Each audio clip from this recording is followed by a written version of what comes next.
going down and the rig is on. iRacing is where I belong. Discord's lit and the drivers are here. This is GEC, there's no room for fear.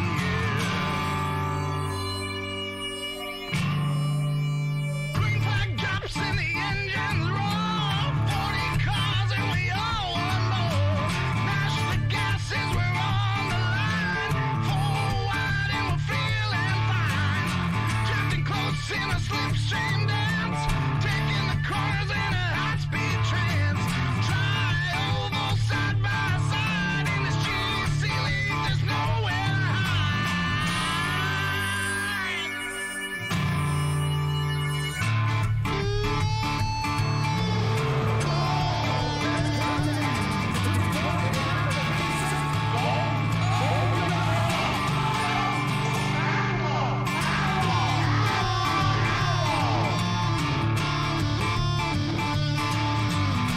White flag need a perfect lap. All gas, no brakes to close that gap. Checkered waves in the racing world. Another battle is over and done. Cheers to the booth, hope they like the show. Victory lane is all I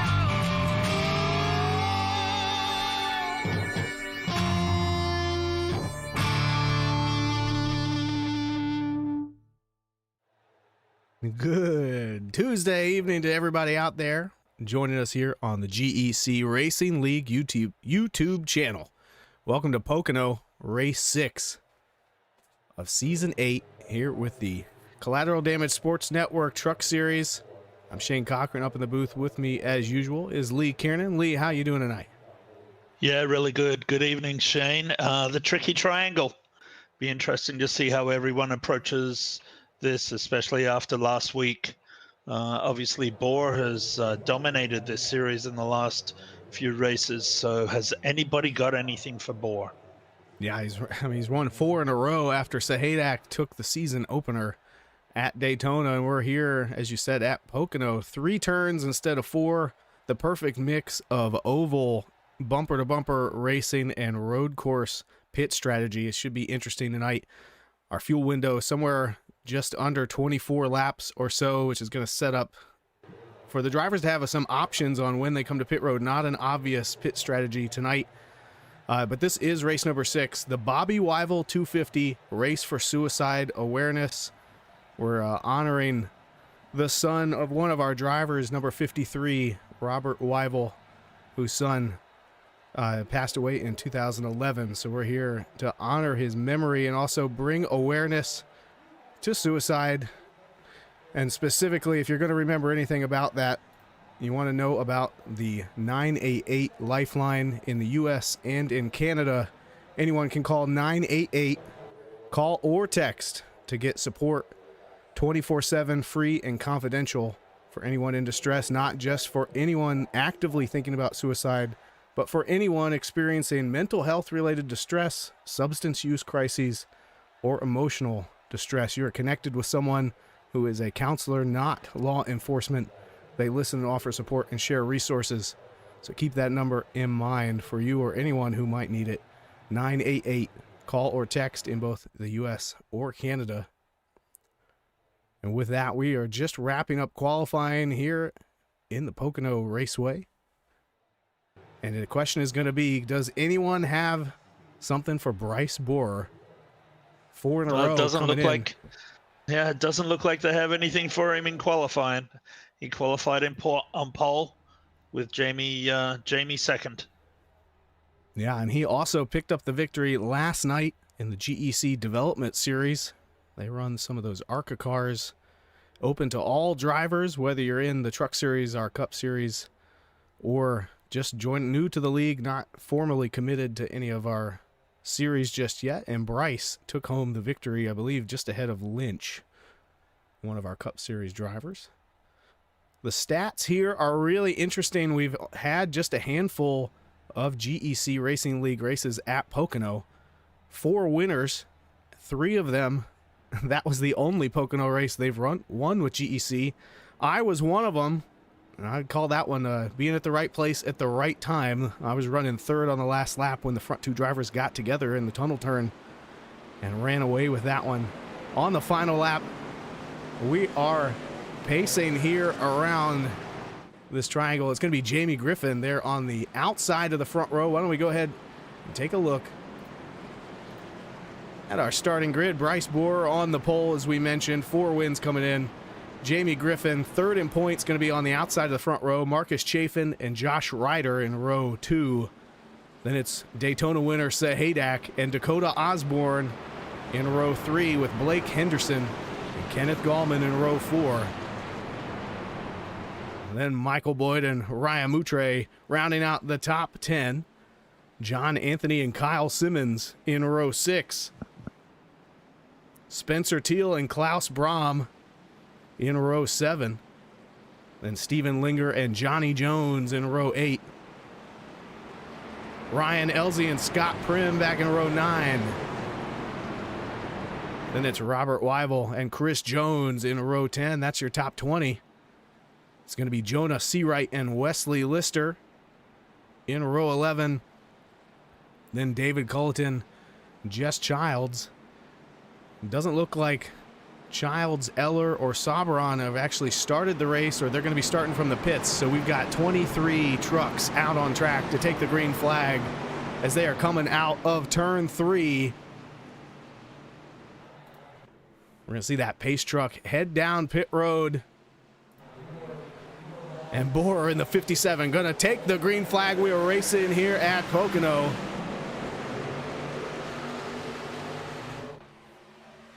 Looks like a pretty even start here to start this race. Goldman on the outside going into turn 1. Griffin on the outside of the 57. There's a couple places at this track you can make the outside work. Turn 1, maybe one of them. With this tunnel turn here, you're going to want to be as close to the bottom as you can. Single file is the fastest. Wow, it almost looked like Griffin got into the 57. He has to check up. He's into the wall. They're 3 wide now for second. As there goes Osborne, Ryder, and Henderson by Griffin, and Chafin there now in the outside lane ahead of Griffin. Yeah, a few guys got into the wall there in turn 2. Looks like Jamie might have caught a fair chunk of that wall. Looks like he might have a little bit of damage there. Turn 2 is so challenging. I love it. Yeah, this is every time you go to it, it's a challenge. This is a really interesting track. I think every driver goes through the learning curve. You first come here and it's just like, what is this? How do I get my truck to handle correctly at every corner? Yeah. It just seems like you can pick 2 and maybe you have a favorite. I know for me, the tunnel turn was my favorite. Just tried to be patient in turn 3. But this is just an interesting track where you can save tires, you can save fuel. Oh, we have one in the fence. Not sure who it is. Is it Simmons? Yeah. I see damage on the right side. Jamie's got damage. Jamie's coming in. I think that came from earlier. We'll see what the 74 does. I think that's Culleton also with Simmons there towards the back. And as you mentioned, Griffin is on pit road. Out front, though, it is Bryce Bohr. We'll see if we can find some replays here of what happened to Griffin and Simmons in the first few laps of the race.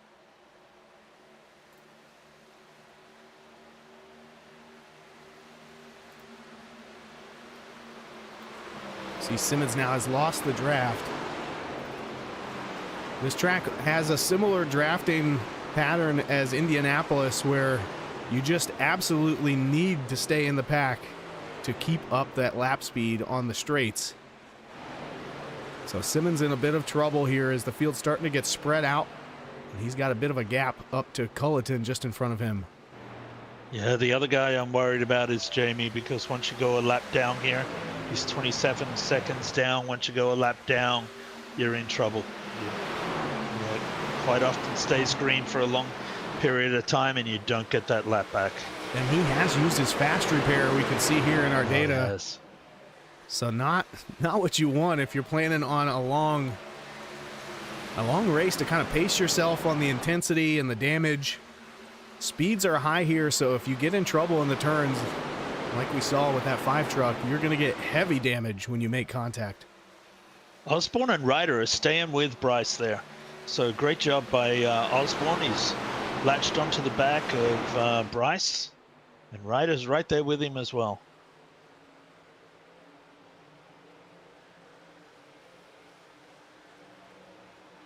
Little gap back to Chafin, followed by Henderson and Teal.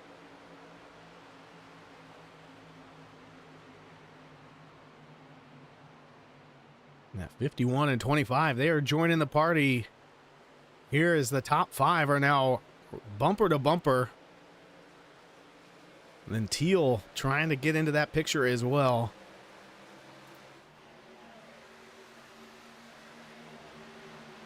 Great start here for the Bobby Wivell 250. Chafin gonna look inside. Yeah. Nice move. He's getting a push as well. Henderson.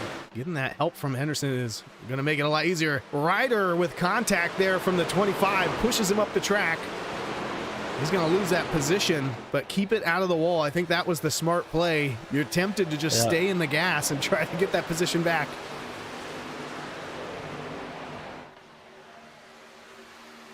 Yeah, he's shown to be a smart driver all season long, actually. Ryder, I've been really impressed with Ryder.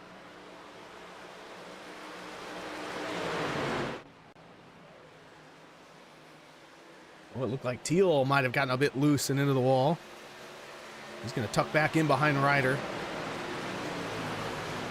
Yeah, Ryder's holding Teal up just a little bit. Just waiting for everything to settle back down with his truck, as it's only early. We are And on then behind board now these, with the 81.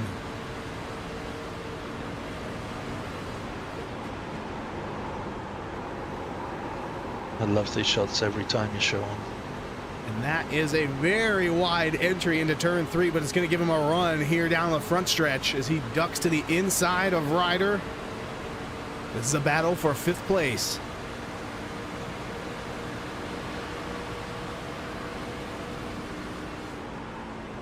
Has he got him? I think he's going to push. I think Ryder will let him go this time.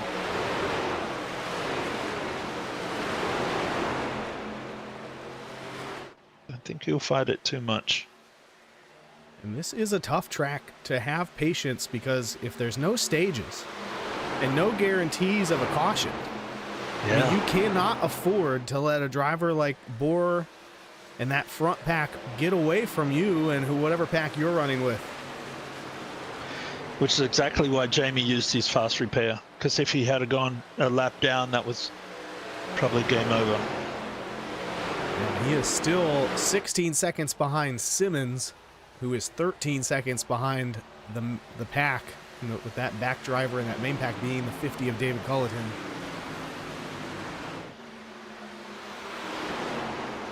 We'll go ahead and bring up that track map for you to keep track of where those drivers are who have lost the pace. Again, the 5 of Griffin is the one that's probably the most in trouble at this point, and then Simmons about halfway between Griffin and the rest of the field.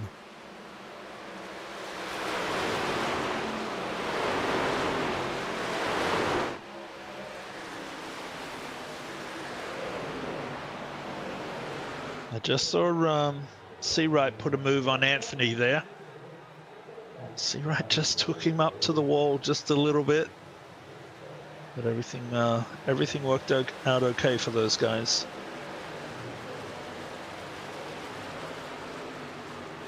Who's your pick for tonight, Shane? I mean, I think we just got to agree we're not going to pick the 57. He's too obvious of a choice. Yeah. I don't know. I'm kind of at a loss of who. Like I said, there's no data on Pocono other than that race last night that Bohr ran away with. So we don't really know what the experience out here is going to bring for some of these drivers. I think I'm going to go with the 21 of Boyd. We've seen him be fast in this truck series for season after season and just has not really had the momentum here to start season 8. I think he's due for a good run right now running in 8th place. Yeah, Boyd's a great driver. Raced against him a few times, and man, really great driver. Oh, we've got Johnny Jones in trouble. The 11 just picked up a meatball flag. We're going to see if we can track down what contact caused that. He's jumped to the pit, yeah. I think he might be involved with Lister. As we take a peek back, the 11 and the 73. Whoa! Both of them way out of the racing line, away from the wall. You gotta wonder if that started a little earlier. Let's take a step back. 1 lap earlier from the wreck. We're riding and watching the 73. Again, he's got Johnny Jones in the 11 just behind him.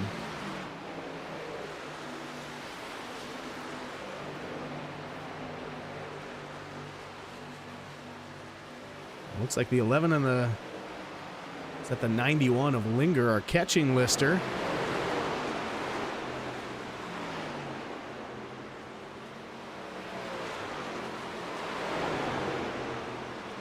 And right there, yeah, that just looks like a mistake, a straight up mistake by the 73.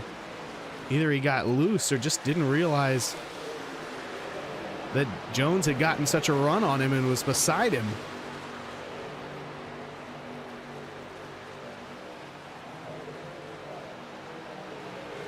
Now it's getting tight at the front again.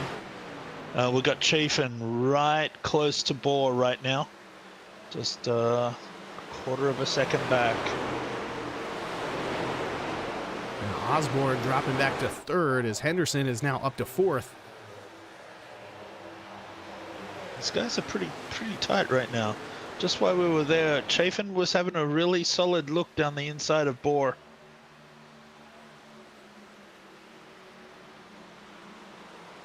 And I believe the top 5 right now are either ALR team members or I see one driver labeled as ALR friend.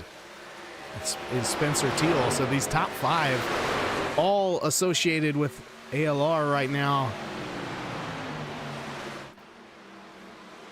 Again, I think we still need to get that ALL roster updated here on the broadcast. I'll make sure we do that for next week, but you can see there at least the top 3 and then Moutre back in 8th. All associated with the ALR racing team.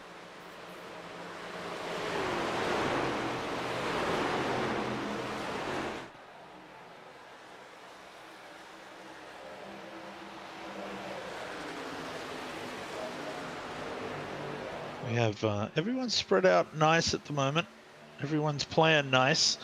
I think I will go for Anthony tonight. He's back in 12th at the moment, but I know how strong he is around here, and he'll be my pick for tonight.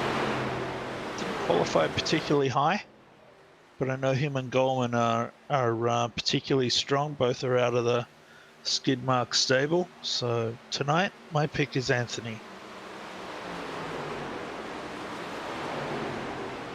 Right now, the best battling on the track are these 4 drivers right here.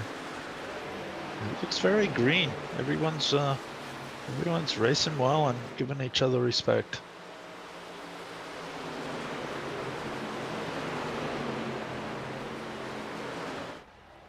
So the field has broken into kind of 2 distinct packs.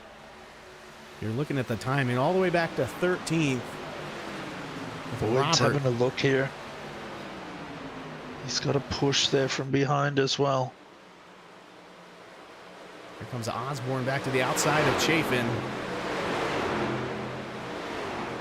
We've got kind of 4 distinct battles going on right now. We got this battle for 2nd behind Bohr.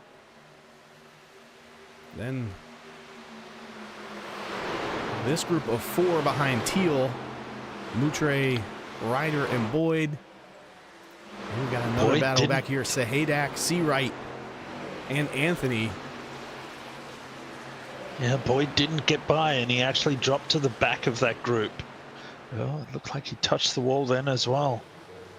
There's a 44 now gets by Teal on the outside. He's going to bring Boyd with him. A feisty little group, this group. Jump on board with the 21 of Michael Boyd. A great view here. You can see those top four still within eyesight. But you can also see and hear how tight that truck is getting in the dirty air of the 44 in front of this 21 truck. He turns it in with all the grip in the world, and then that truck just drifts right up to the wall.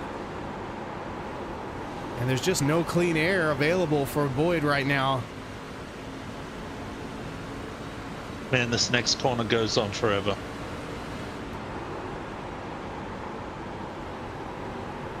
I'm a little surprised. Oh, sorry, I thought we were in turn 3. My favorite line there out of turn 3 is right down on the yellow line, maybe even a little on the apron, and really none of those drivers taking advantage of that clean air down there. And the caution is out here on lap 16. Seawright and Anthony involved. Have to see what happened here on lap 16.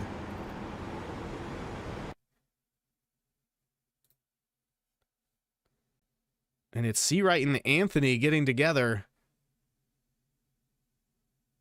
We're going to back that up a little bit. I'm guessing that didn't start there. We saw just how tight these three drivers were.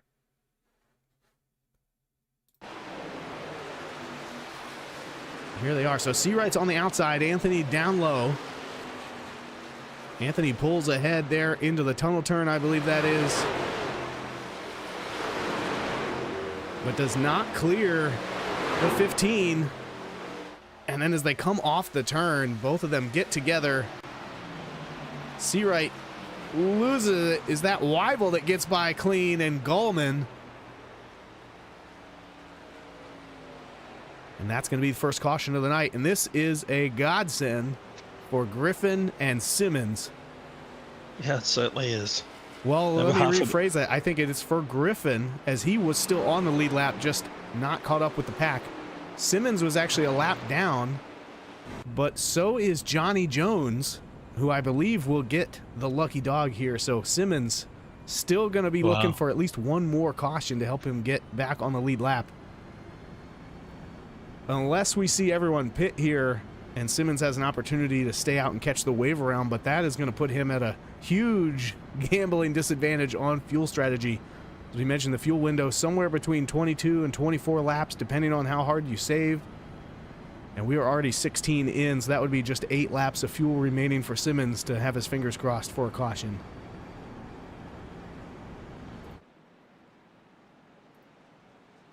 Well, I'm excited to see Jamie get back on the lead lap because obviously he had a quick truck tonight, qualified on the front row. So let's see what type of inroads he can make to get to the front. He doesn't have any fast repairs left though, so he'll be trying to take it a little easy.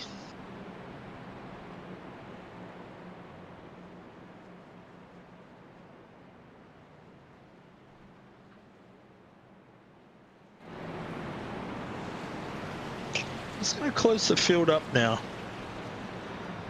Important not to make a mistake as these guys come onto pit road here.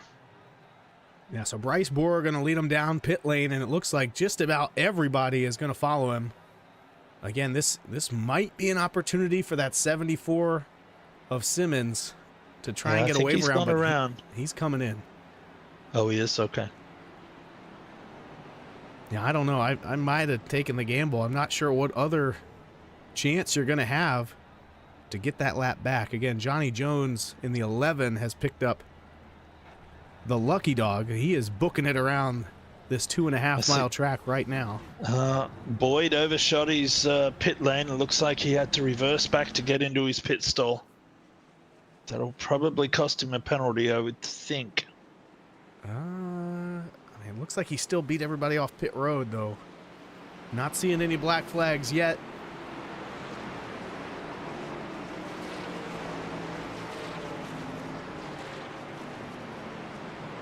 So Johnny Jones again, the lucky dog.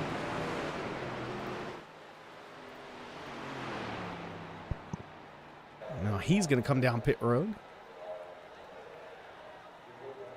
Pace car is still back around turn 2 as the field is getting caught up to him. I think Jones will have plenty of time to get his pit done, get back out there and catch up with the field. As we are now on lap 18 of 100. here in the Bobby Wivell 250, the race for suicide awareness. Looks like Anthony is still on pit road making some heavy repairs. The only drivers that have used that fast repair are Griffin, Simmons, and the 11 truck of Jones. We've only had, 26 total incident points through the field of 23 drivers.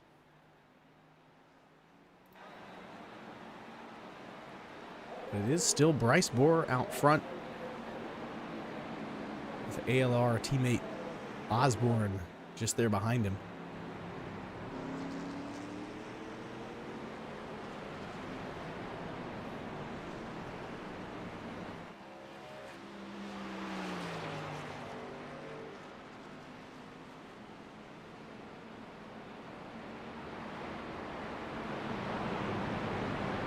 Yeah, I want to thank everybody out there watching in YouTube land here on the GEC Racing League YouTube channel. Let us know who you're pulling for.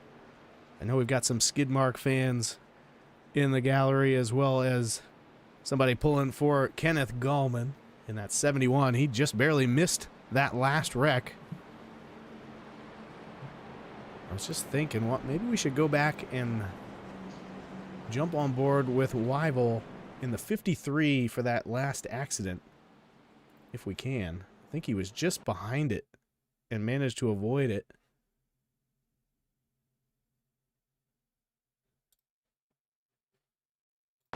Here we are.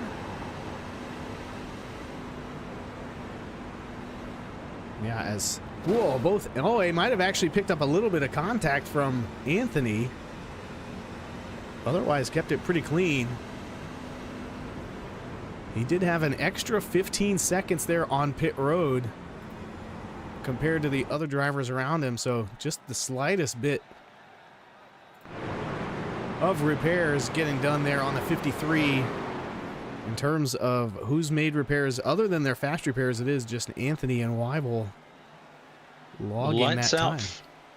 Yeah, lights out for the safety truck. They're in turn 3. And we are racing on the again at outside. Pocono. Great jump again by Bryce. Love this shot down the front stretch. All 23 trucks go flying by.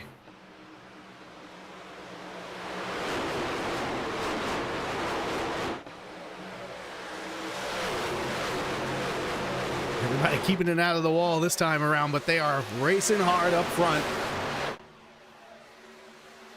As Henderson is now up to second. Guy I keep an eye on is Jamie. Jamie's up to 15th. Right behind Goldman right now. In this middle of the pack here around Brom and Boyd. This is the battle for 10th.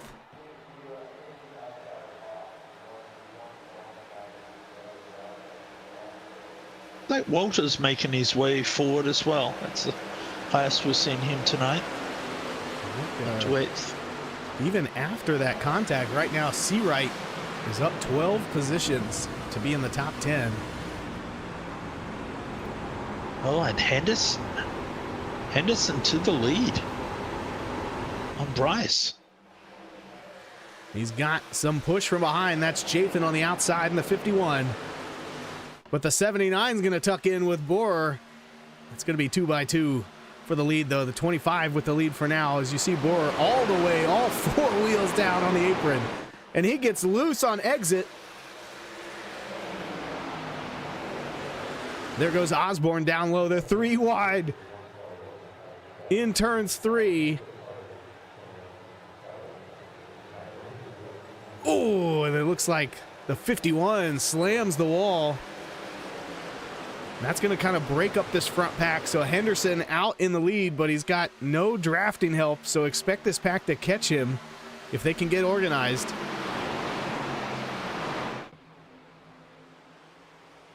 Osborne high on Bohr. Bohr looked a little loose coming off there.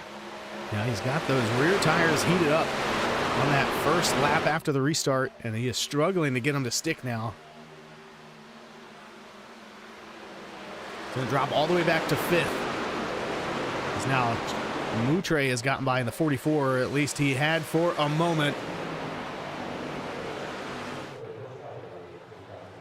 Great racing up here at the front. All the way back to 7th is Ryder. And then Teal just in front of him. As now Moutre and Boer continue to race side by side. I mean, at some point, that 57 is going to have to tuck in line and try to get back in the draft. Right now, Henderson's starting to run away with it up front at 0.2 of a second gap ahead of Osborne. Make that 0.8. Bryce looks like he's struggling back here a little bit. He has shoved his way in front of the 44. That might cost Moutre the position as Ryder peeks inside in the 32. The drivers seem to be pushing really hard for this race to be just on lap 23. Griffin's made his way up to 11th.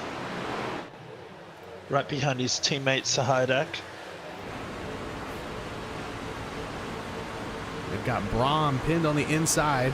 We've seen these two Stitley Motorsports drivers work together all season long, although they've had some of the worst luck. About this point of the race, we always see them drafting together, working together. Sahadak picking up that win at Daytona, but Griffin not able to get the victory lane. And there's a second caution, as you can see, a driver going by on the inside.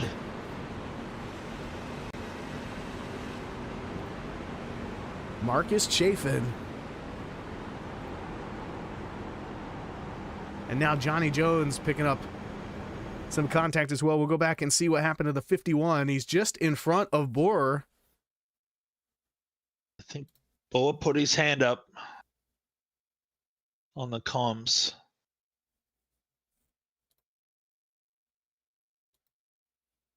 Yeah, they just get together. Yeah. And get together again. So the 51 goes up into the wall, and that's not the end of the world until he gets turned back down into the inside wall, and that is heavy contact for Chafin. Luckily, no other trucks seem to be caught up in that one. Just as I say that, you can see the 73 and the 11 getting together in the background. We'll go back and check this out again. Of course, the 73 is Lister.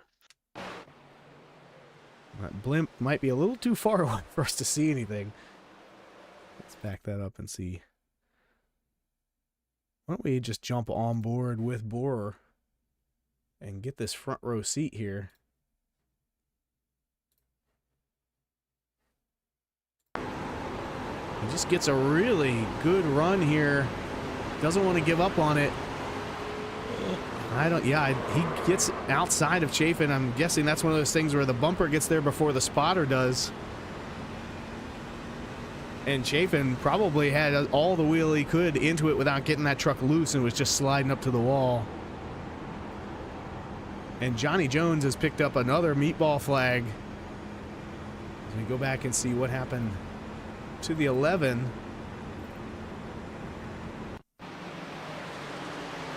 He's already in the wall at that point.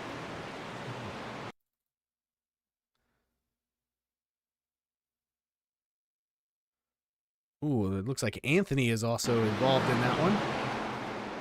So the 73 and the 42 get together and collect Jones into the wall, and he gets the worst of it.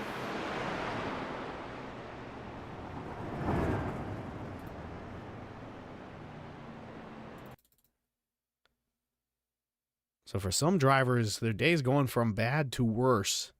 73 already involved in a number of accidents. And these two just seem to misjudge where their lines are going to be. They're side by side. I don't think either of them should be surprised by that. Maybe they were hearing, stuff on the radio about a wreck and not, that can be really distracting to you sometimes, especially when you're racing side by side at a high-speed track like Pocono.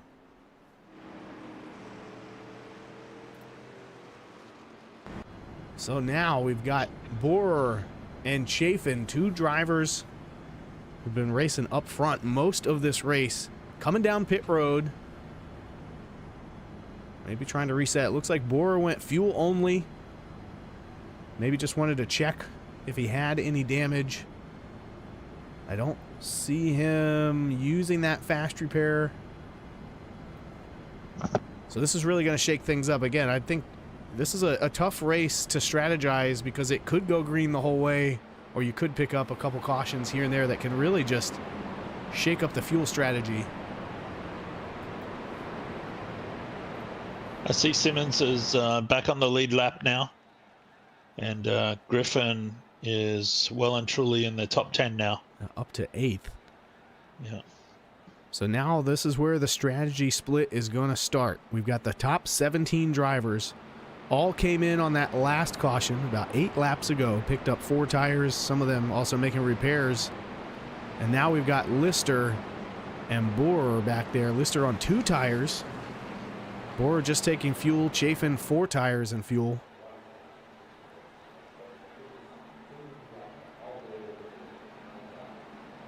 I'm not sure this is going to give any of those drivers a fuel advantage. It's a 3-stop race from here no matter what, whether you pitted 8 laps ago or just now.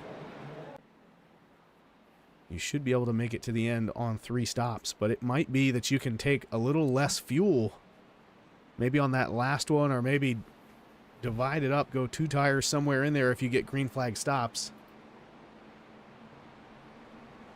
But up front, it's now Blake Henderson and Dakota Osborne leading the Bobby Wivell 250, a race for suicide awareness.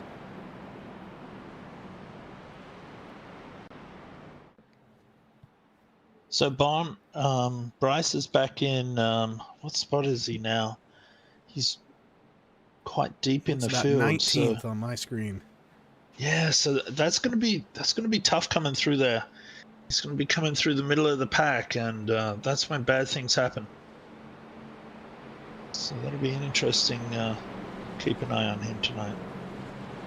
Yeah, we've got Josh Ryder in that 32 truck, riding right there on the outside. We're going to jump on board with the 32 for this restart. He is one of the drivers sharing his webcam with us. They're in that 32 truck.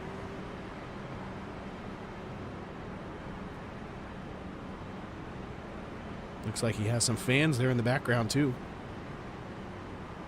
Yeah, it looks like he's nice and relaxed right now. Yeah, I think the technical term is that's a kitty cat.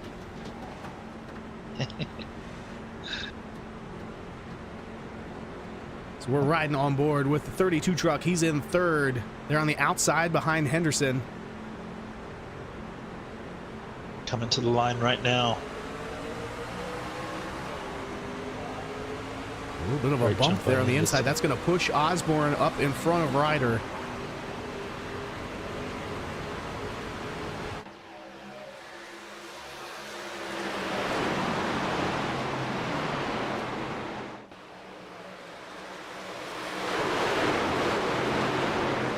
And Josh is stone cold serious there. He doesn't look nervous at all, even though they're 3 and 4 wide here on this restart around him.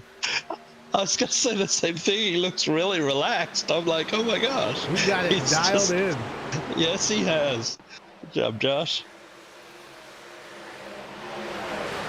So Ryder holding on to 3rd.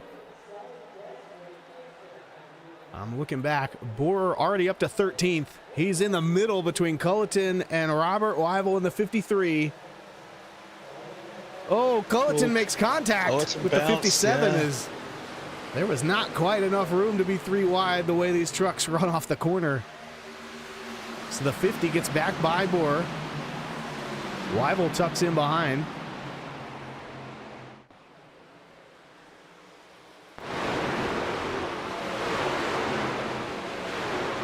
Meanwhile, Jamie Griffin up to 6th. He's now dialed in, trying to track down the 44 of Ryan Moutre.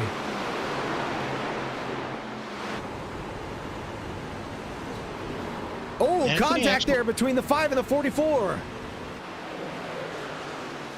Trucks going by both sides of them. Heavy contact to the front of that 5 truck. We were riding on board, but I'm not sure I knew exactly what happened there.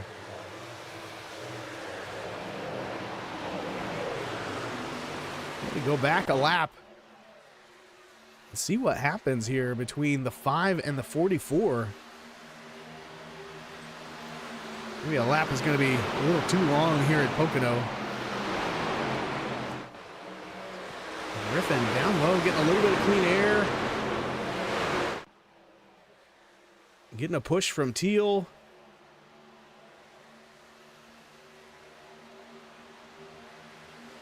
Like I said, long laps here at Pocono, but I'm pretty sure that contact is coming up pretty soon here. Oh, it was Seawright in front of him. Gets into the wall. Moutre with an amazing save. Brahm squeezes through there. Gains a couple positions, as does Boyd. I mean, that was an amazing situation for a number of drivers, able to keep it clean.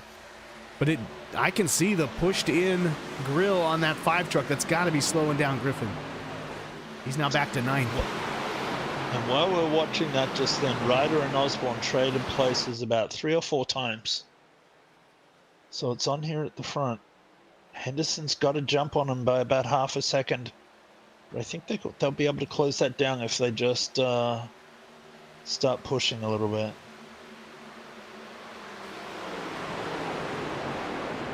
Yeah, the clean air is an advantage. Ooh, Osborne slaps the wall.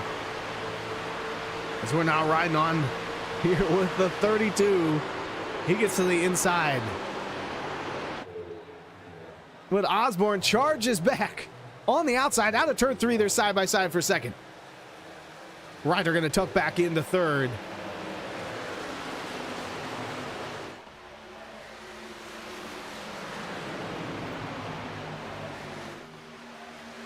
And just about every position on track, all the way back to 17th, is just a 10th or 2 between these trucks. Everybody working hard. I see Sahadak is up to 7th. We jump on board with Walt. He's another driver sharing that webcam with us tonight in the 00. Laughing Llama Wraps Ford F-150. Ooh, big checkup in that group in front of him. Walt has to check up himself, and that really ruins his momentum. Not a nice place to be checking up. Good job there, Walt. Boyd gonna go to the inside. Yeah.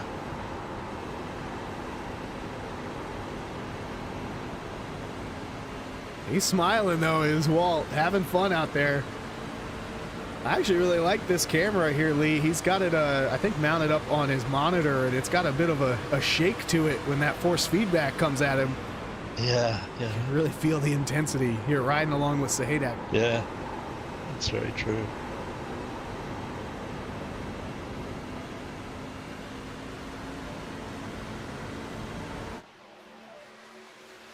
He wants to stay in touch with Boyd there. If he just stays nice and close to him there, Boyd will pull him along. Just doesn't want to drop too far off the back end. Look at this hornet's Goldman nest. getting down there. Yeah.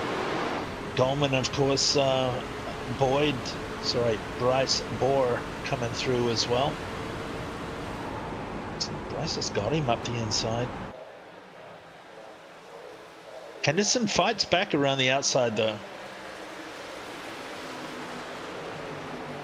So Griffin now dropping to 11th, Bohr up to 10th.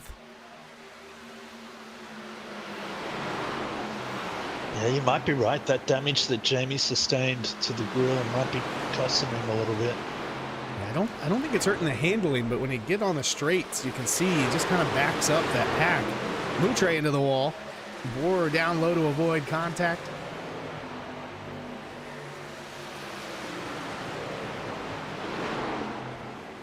What an incredible save that was by Moutre. I couldn't believe that he saved that.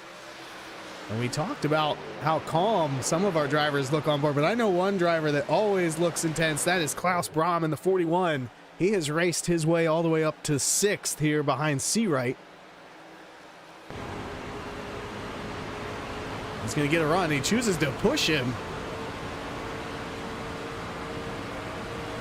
So Brahm and Seawright drafting their way down the front stretch into turn 1.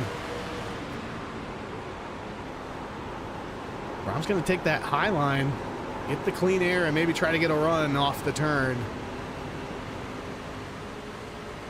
He does. Just look at that gap close up between the 41 and the 15. Yeah, they're trying to close that gap down to the trucks in front of them. And those are the leaders that they can see out there. This is the battle for 5th place. Both drivers checking up as Seawright gets tight, almost into the wall. Brom's going to make a move on the inside here through the tunnel turn. I think he'll have him by the time they get back to the start-finish line. As Boyd, though, is going to make it interesting and put himself in the middle. And Sahadak tries to come with him.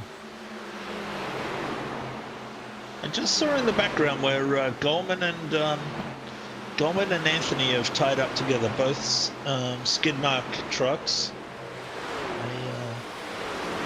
I think you find that they will work together to push each other to the front.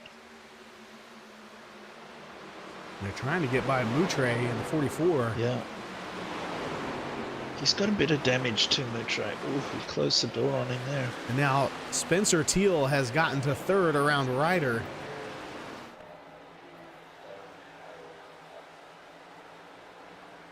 Henderson still out front with Dakota Osborne in 2nd. See Wivell up the inside of Goldman there. He's up the inside of Anthony right now as well. Ooh, this is a pack of trucks. 2x2x2. He's dropped back off him a little bit. He must have got a bad run off turn 3.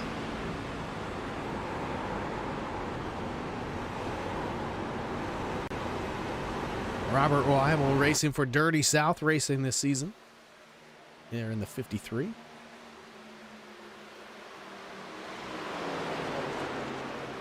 These trucks are running about 12th through 15th here.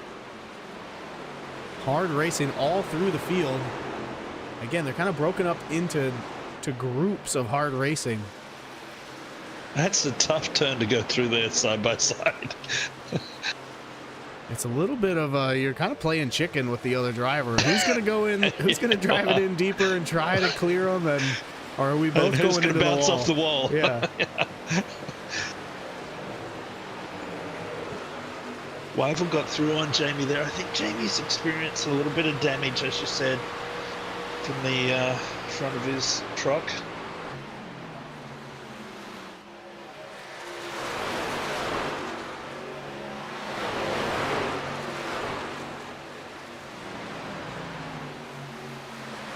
Haydak has gotten around Klaus Braun.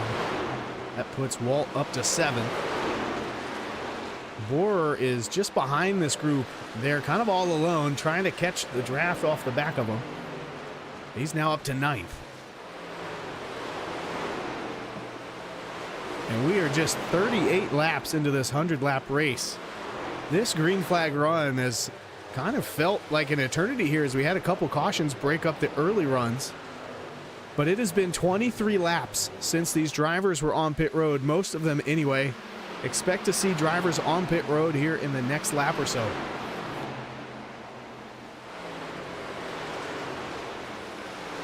And it looks like Culleton has already come in. That 50 truck going to be the first driver to hit pit road.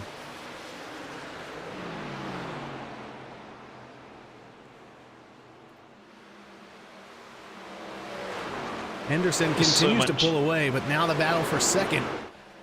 It's so much quicker when you pit with a group here. So I would want to be pitting with somebody. Yeah, it's kind of a two-sided sword there, whether you can try to do something unique and beat everyone on fuel strategy, but is that worth losing the draft? So our leader, Henderson, comes in, as does Osborne. That's going to leave the 81 of Teal out front. Michael Boyd also hitting pit road right now.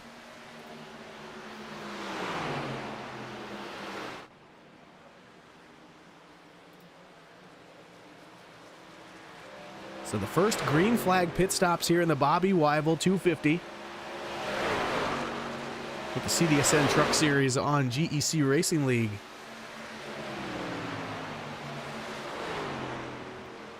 So far, just 3 drivers have led a lap this race. Bryce Borer, Blake Henderson, and now Spencer Teal leads his first lap of the night.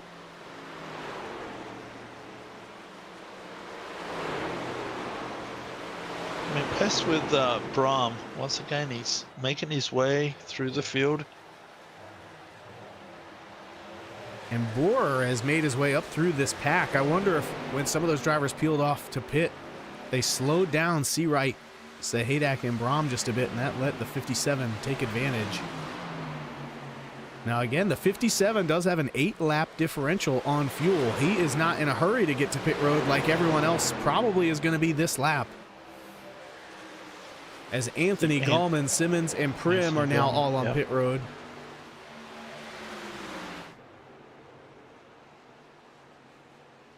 And I expect to see this field even more spread out than they were before this pit cycle, as everyone probably going to have a little bit different strategy.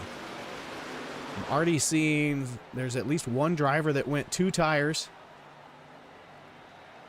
Got to question if he got that truck full of fuel.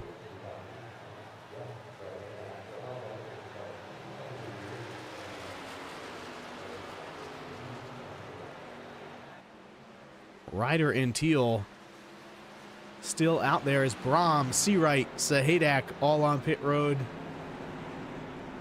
You know, there are some tracks that we race at where pit road is tight and there's not a lot of room. This is not one of them.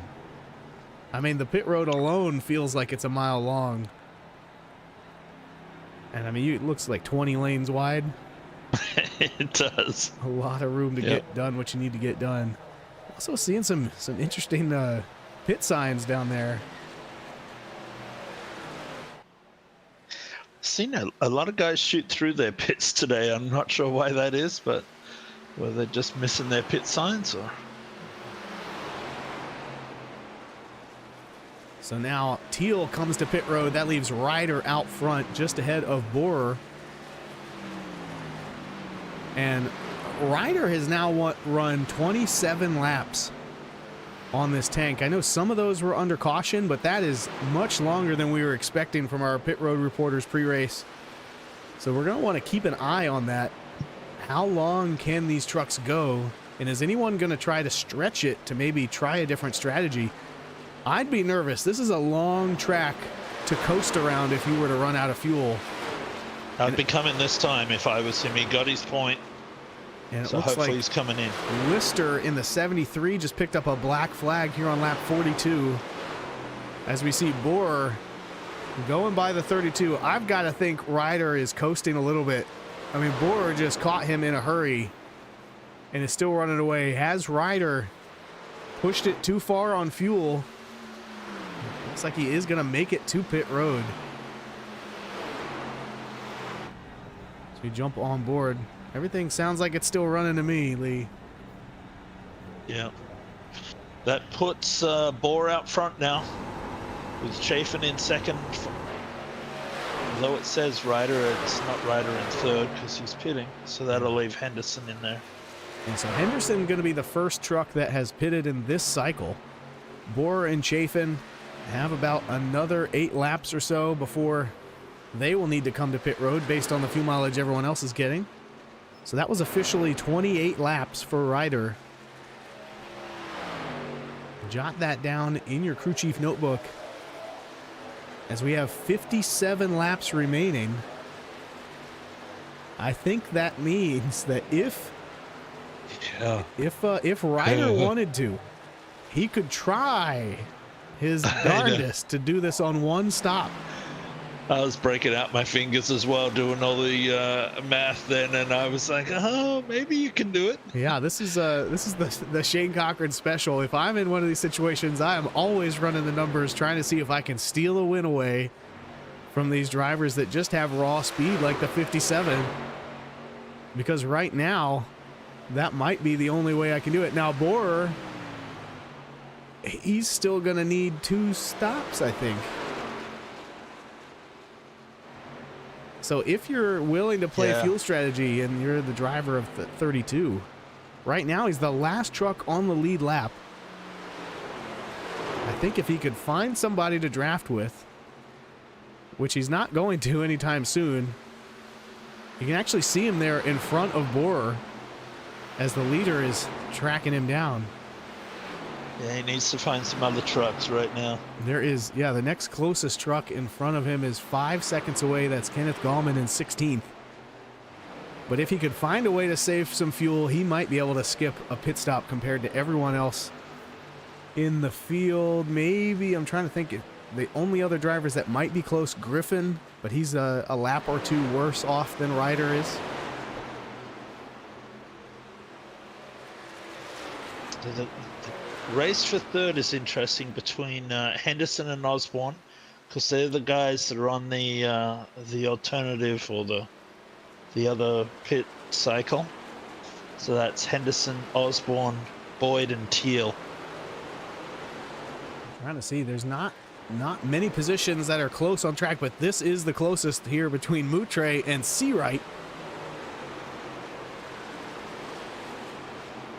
So the 15 gonna hold on to that position. That's for 8th.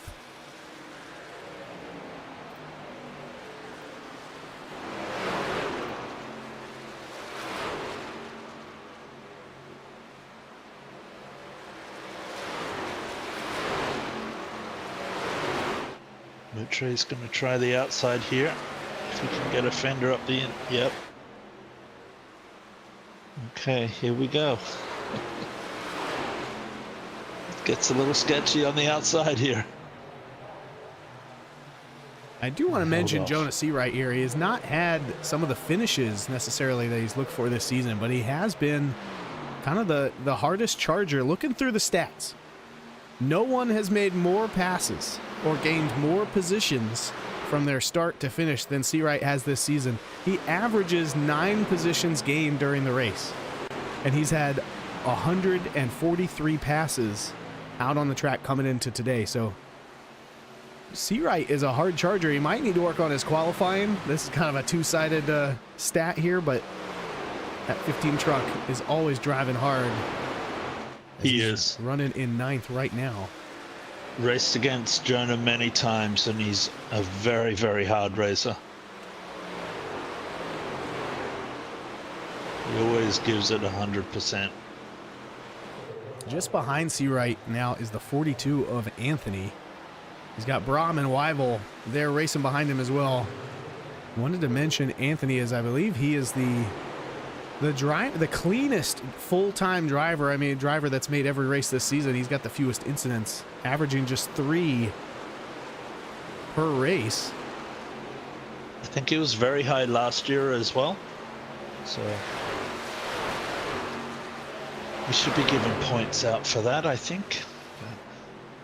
Yeah, Anthony also leading the field in closing passes. That's kind of passes in the last 10 to 15 laps of the race.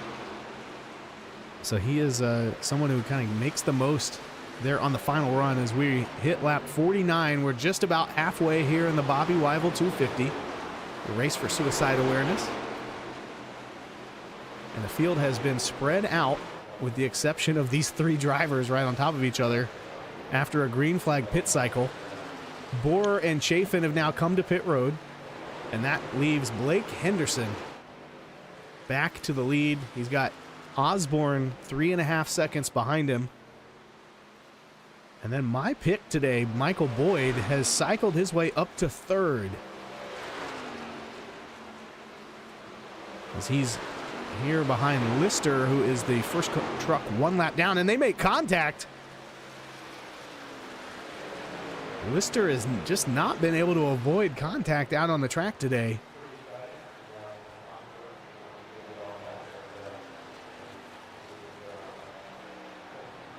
Spencer Teal running in 4th just behind these 2. And then Bryce Borer back in 5th. He's led the most laps today, I believe. Check on that. Yeah, 25 laps led by Bryce. Of course, he's coming off 4 straight wins here in the Collateral Damage Sports Network Truck Series. I mean, I kind of want to say unprecedented, but I don't think it is. This does happen every few seasons. We get a new face, a new driver whose style just kind of perfectly checkmates the field. And in most cases, they've gone on to win the championship. It's still only about halfway through the regular season here at race 6. We've got 10 races in the regular season and then 5 in the chase. but everybody is on notice that if they want to win this championship, they're going to have to go through the 57 to do it. Yeah, and the whole team's quick. Like we've seen all his teammates up front.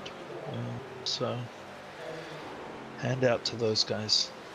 Yeah, ALR Motorsports is leading the point standings coming into this race. Stitley Motorsports is in second with Titans in third.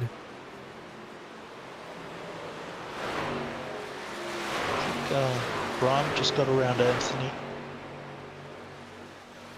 We have Wivell back in 11th at the moment.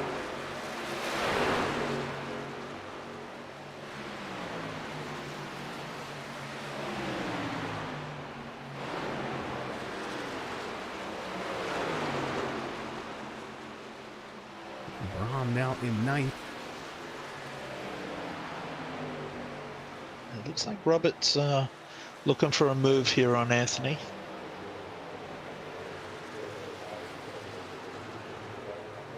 Looking around the top.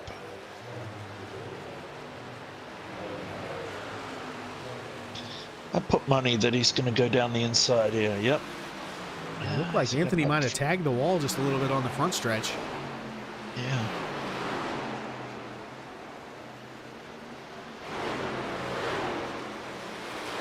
Now, Teal trying to get by Michael Boyd for third. And they can both see Osborne up there. Looks like Henderson is continuing to pull away, but Osborne's starting to drop back to these two.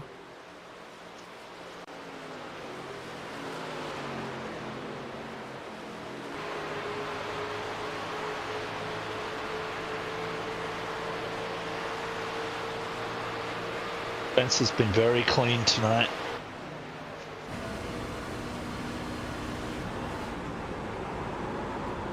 Hasn't been caught up in anything, just been nice and clean.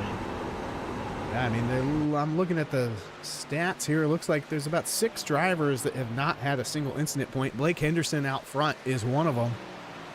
Teal with just 2. Michael Boyd also no incidents. Sahadak with no incidents. Brom and Wivell both keeping it clean. Then Ryder, Gallman, Linger, and Chris Jones have kept it clean. Just as we said that, Boyd got into that wall there, and I think the ball got around him. He did, yeah. So 57 now up to 4th. He's on a slightly different pit strategy along with Chafin and everybody else, about an 8-lap difference on fuel strategy. I love how Teal took to the inside to try and break that draft away from Bohr.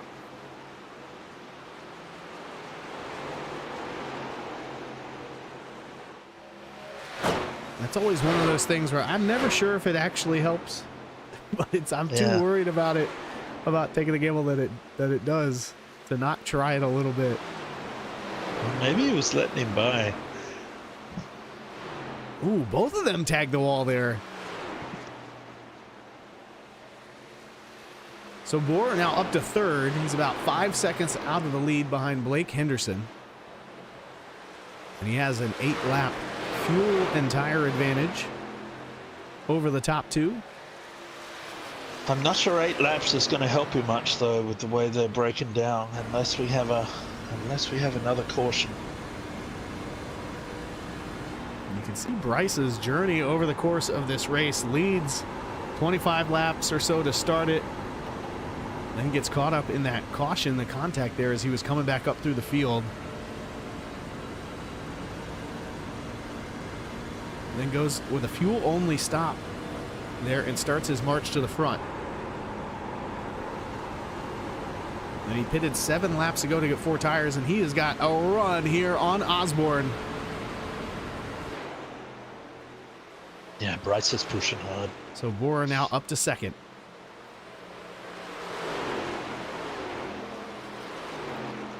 Right now, he is the fastest truck on track by almost 0.4 of a second. Marcus Chafin, the other driver on those fresher tires, is 2nd fastest, and Spencer Teal 3rd fastest. Then Henderson out front is 4th fastest, with Sahadak the 5th fastest. So Sahadak up to 6th. That is where he started the race.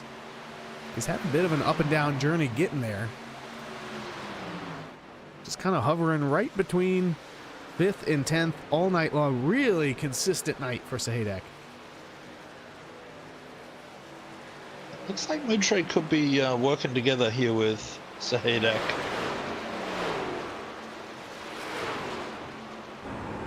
Which at this stage of the race, that's what you want to find.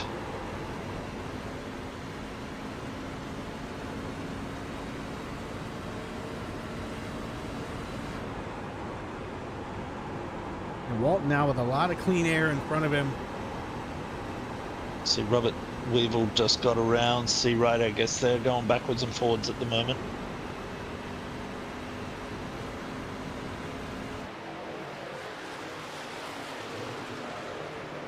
And that's the battle for 9th place. Wivell also with a bit of a up and down night. He started in 20th, raced his way up into the, looks to be about 10th early on. Then got caught up with a little bit of damage. He gets loose there and has to save it. Then he starts marching forward, and ever since making those repairs, he's gone from 20th up to 9th. And right now riding in 11th. Did a great job of saving that. Could have very easily gone around on him.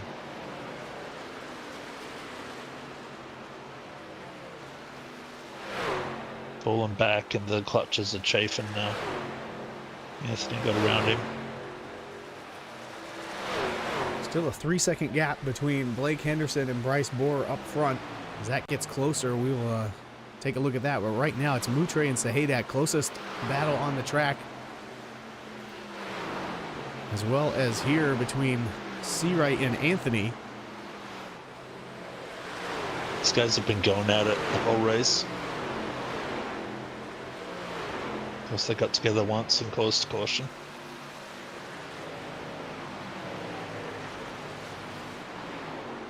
And you'd think you got this whole 2.5 mile track.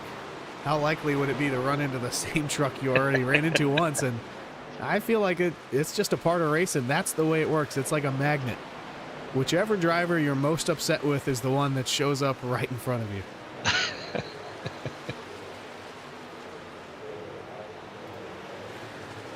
Oh, good battle here between Elzy and Linger. Gallman just behind him. Josh Ryder just in front. As the 53 of Wivell comes down pit road.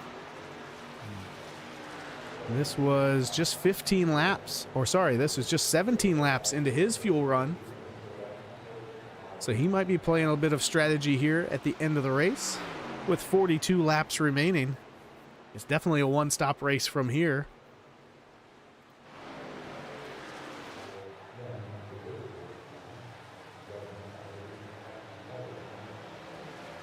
See who's had the best lap of the night. Bryce Bohr actually tied with Ryder with a 54.72.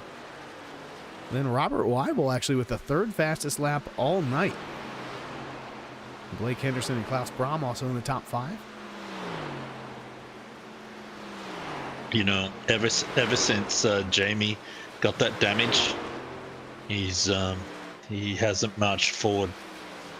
So I noticed now he's sitting back in 17th spot. Yeah, he did get some repairs done a while ago, but not helping that 5 truck move forward at the moment. As we see Henderson, our leader, is in the wall. Oof.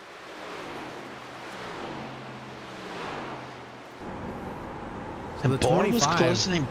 Yeah, Bohr was closing him down too. Bohr's at like 1.5 seconds back right now. And he said, that's enough. I'm coming to pit road. Yeah, he's coming. So that's 20 laps on that run for Henderson. Based on that, he is going to split this final stint into 3 perfect 20-lap runs. 40 remaining. He's coming down pit road now. And again, I think Ryder is maybe the one driver that has the option to try something different. He's currently 12th.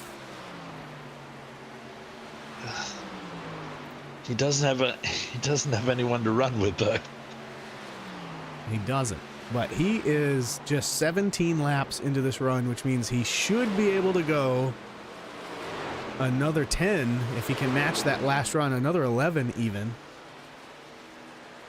And that would get him down to 29 to go. And I mean, he's done 28. So if he can just save a little bit, I don't know if he's thinking this or not. I don't know if that kitty cat crew chief is running numbers for him or not, but if I was in his ear, I'd be saying, save me a little. Save me a little. We got a shot at this. I see Walt coming to the pits as well, along with Moutre right now. Walt's had a great night. So Borer is back in the lead. He's just 14 laps into his run. Really curious to see what Bryce is going to do. It seems like on straight up speed that 57 is leading the field, but as now these off-cycle fuel strategies, tire strategies are coming into play, there might be some answers here.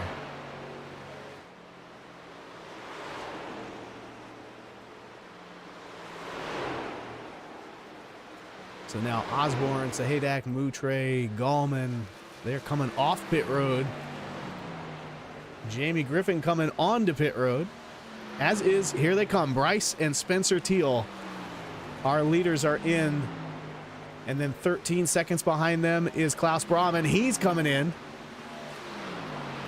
So the first truck that is not bidding up at the front is going to be Chafin. And then Josh Ryder will be in second place.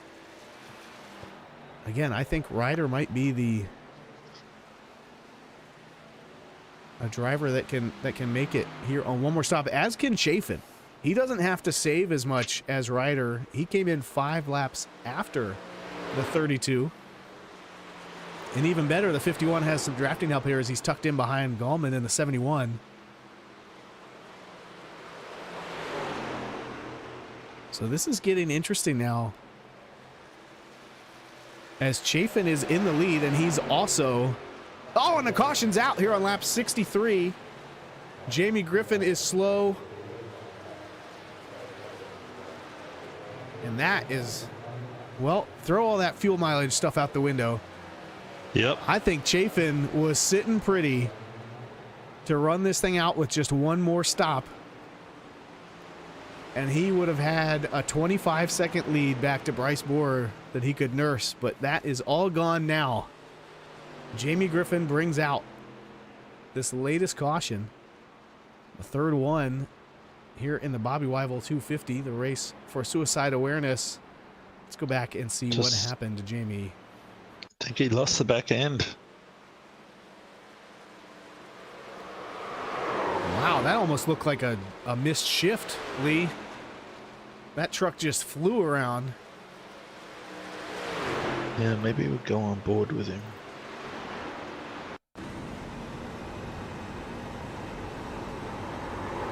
Nope. Just went around. I mean, we really haven't seen trucks be that loose all day. And I think Griffin had gotten all his repairs done that he needed. He actually doesn't make contact with the wall. Miraculously. Let's watch that one again. I mean, he's as close as you can get. I wouldn't want to be standing on the end of that tire barrier. Yeah, that access wall just ends right when he gets there. Whoa.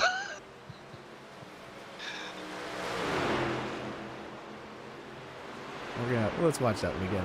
This time we're going to be right there on the front of that 5 truck. Oh, you'll probably go through the barrier, yeah. Whew. All right, so we're going to get kind of a straight up reset here. Everyone is going to be able to make it on one stop from here. Chafin comes down pit road, as does Ryder, Wivell, and Seawright.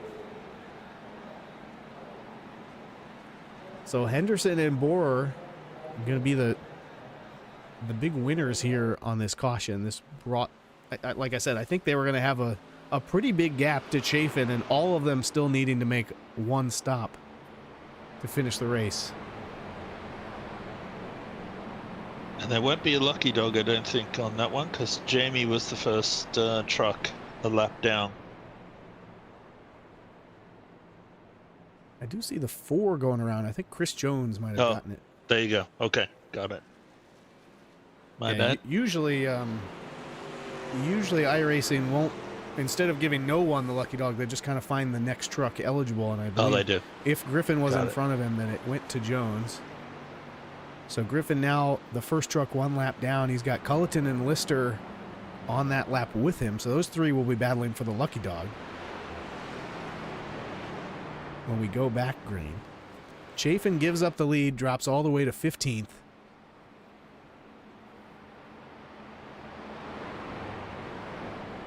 Well, she's on at the front now between Henderson and Bohr. Yeah, this should be interesting. They both have led about 30 laps today. Nobody else has led more than 3.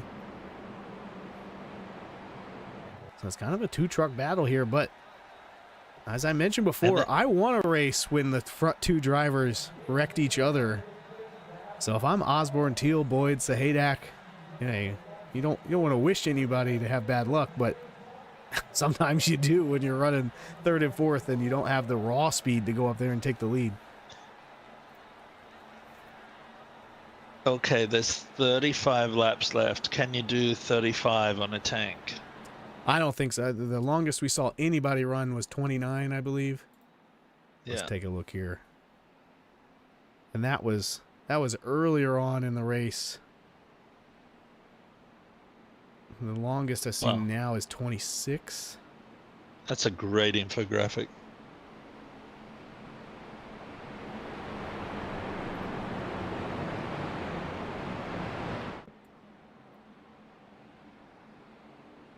Yeah, that's too much. So, the next question is, are you going to split it?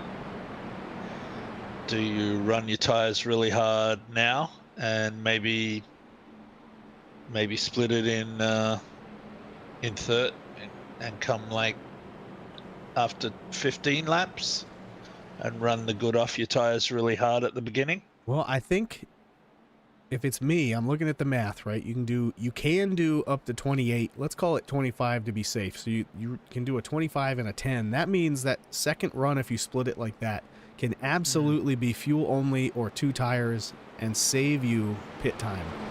So I'm not going to split this even, because that would put me at almost needing a full tank of fuel.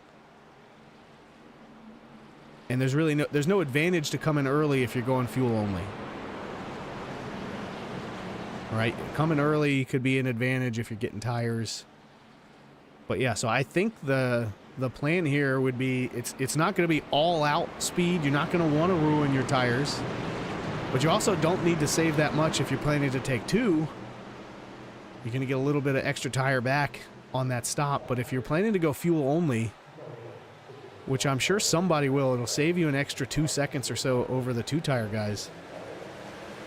Then I think you do want to take care of your tires, especially on the opening laps here as Henderson takes the green flag and pulls away from Teal and Bohr.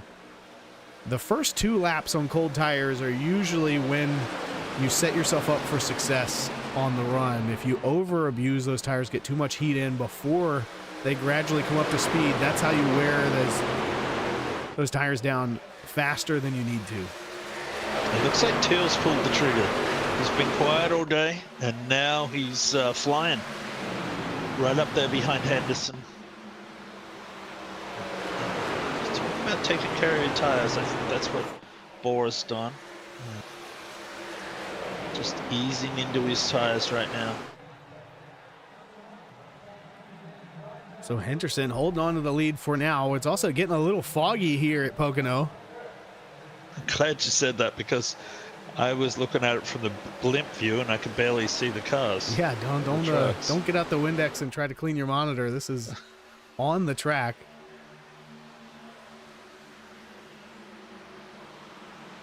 It's about 6 p.m. here in the sim time. A curious time to get foggy. As Henderson tries to break the draft, but Teal follows him all the way down to that inside wall. Michael Boyd gets by Bohr. He's now up to 4th, and now he's looking inside of Osborne. We've got a race on our hands here. 57 going to try to tuck in behind the 79. Can Boyd clear him through the tunnel turn? Not quite. Or sorry, we're in turn 3. It's taking your line. Yeah, it's just, it doesn't really matter if the line is faster. If that other driver has someone to push him on the outside, he's going to keep going. Henderson and Teal continue to play the dirty air game up front. Anthony now up to 6th. So our 2 picks are bumper to bumper here, 5th and 6th. As Bohr smacks the wall, I don't think that's any serious damage, though.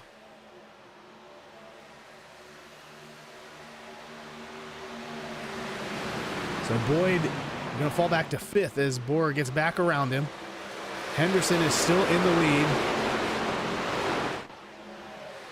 We've got 32 laps remaining. And we have Boyd right ahead of Anthony right now.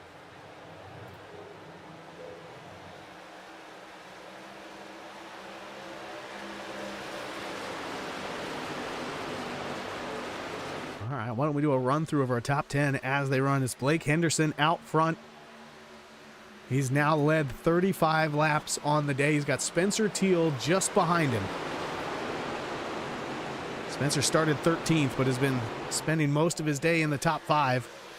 Just behind him is Dakota Osborne, who's 2 wide, maybe 3 wide with his ALR associates. There goes Bohr. He takes 3rd and maybe 2nd in one move. Yeah. Wow. Great move. Bryce Bohr has led 26 laps on the day. Had a little bit of contact mid-race and has been trying to recover ever since. He was on a different fuel strategy, but now everyone's evened out. Then behind him in 5th place, Michael Boyd, a veteran now of the CDSN Truck Series. Osborne goes down the inside of Bohr this time. Bohr didn't have a very good drive off that turn 3.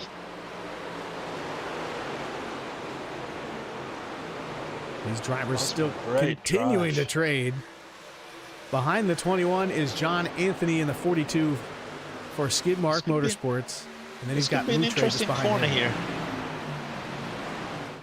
Who's going to back off here? Osborne didn't get a very good drive corner there. And there goes His entry Bohr was a to little 3rd. late. Yeah.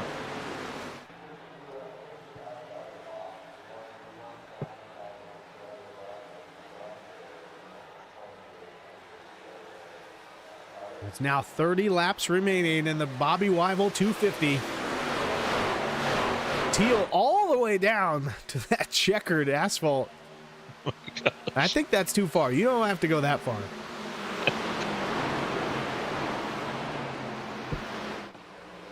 At that point, you're just adding mileage to your race. Yeah, it makes the entry to turn 1 a little unusual too. These 3 have skipped away a little bit from Osborne right now. We continue our rundown here.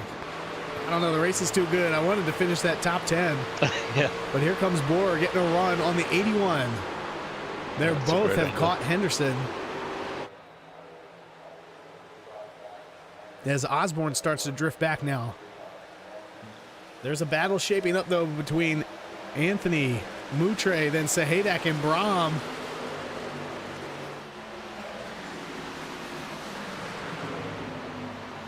Brahm going to get the position. He's up to 8th. Gallman has been, I feel like, just kind of hiding in the back around the top 15, top 20 all race long, and here he is up in the top 10. And Simmons has also recovered. He was a lap down early in this race, now in 11th.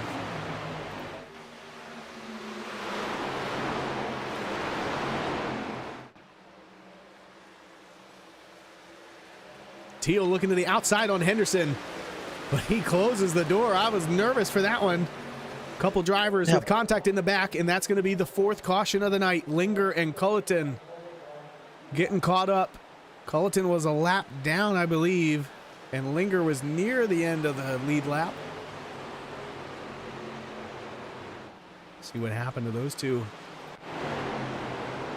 Ooh, they just get together. And then, oh, just can't stop fishtailing there.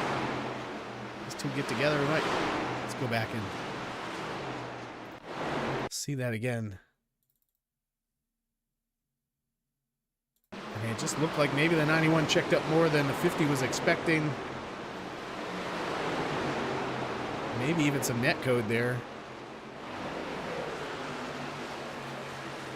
Hard contact, though, for the 91.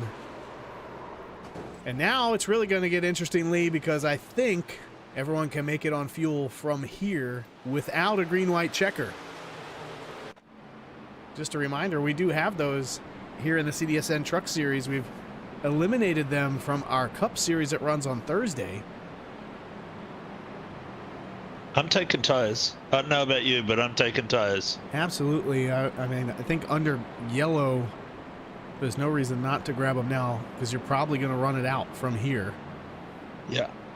The lucky dog, I believe, is going to be Griffin in the 5 truck. The interesting thing there was Bohr was up with the top 3 had broken away, Henderson, Teal, and Bohr. And then just before that incident, Osborne closed it down to Bohr. I'm not sure if Bohr got into some trouble, but Osborne was about 1.5 seconds behind Bohr, and he closed that gap down and actually got in front of Bohr. So, yeah, interesting. Coming to the pits now.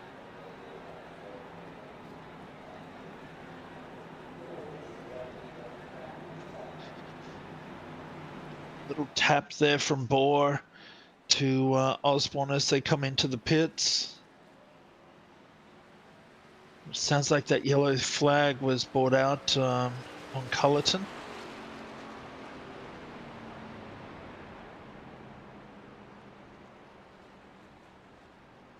Be interesting to see who gets off this pit lane here quick. Teal, great stop by Teal, and also Henderson. Seawright got out first. Now, I don't have the infographics that Shane has. I'm not sure whether he stayed out. Looks like he did stay out. He stayed out, didn't pit. So Seawright is going to be at the beginning of this. Interesting choice. It'll be Henderson, Teal, and Bohr, followed by Osborne and Boyd, and Goldman and Anthony. Goldman jumping Anthony there while they were in the pits.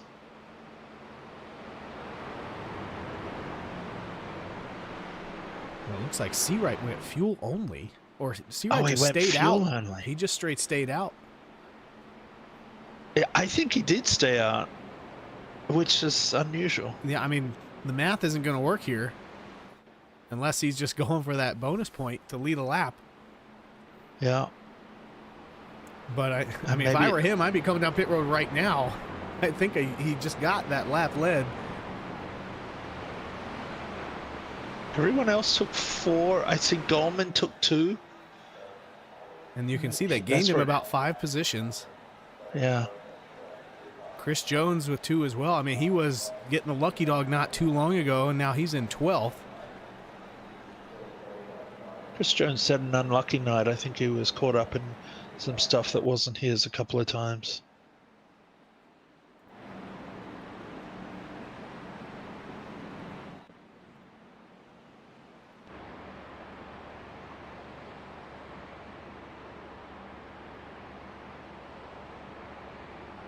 We jump on board with that GEC pace truck.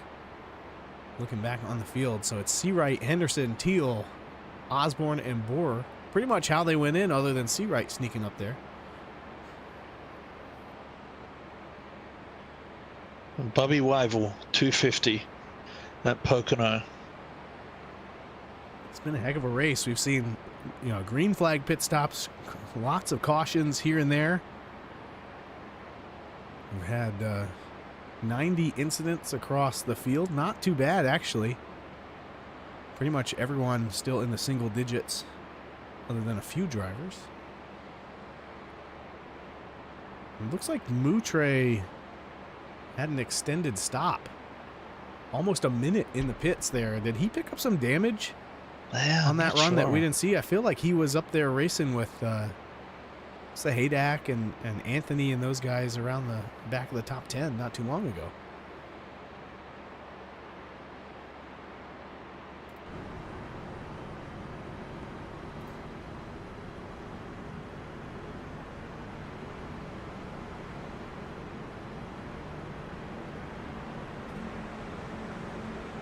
Either way, we're going to ride on board with Bryce Borer here on this restart. He's in 5th, 3rd on that inside lane. Green flag is out. Seawright and Henderson up front. Seawright on older tires without enough fuel to make it to the end. He's going to see what he can do up here and maybe catch another late race caution to even that out for him. Bryce looking to that middle lane, trying to find some clean air in this group of trucks up front.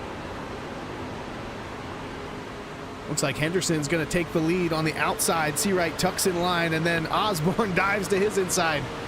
But Borer is going to follow him. Seawright, that is, on the outside. Oh, hold on to it, Seawright. Wow. That is tight. Here comes Boyd. He's gotten around Teal, or at least he's trying to, using Seawright as a pick on the outside. Henderson starts to pull away. Anthony, I think, has started to push it up at the inside of Teal.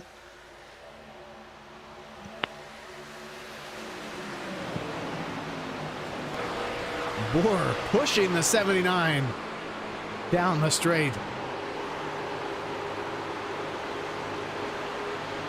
Everyone other than Seawright pretty much on 4 fresh tires here.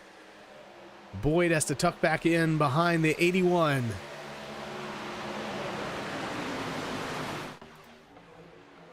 As the 57 still tries to get by Osborne, that's for 2nd.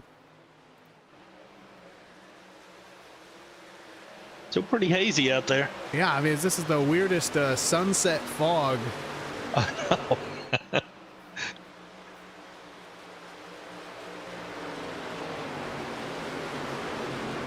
Now everybody's starting to spread out a little bit. You can see Henderson really starting to pull away up front. 4/10 gap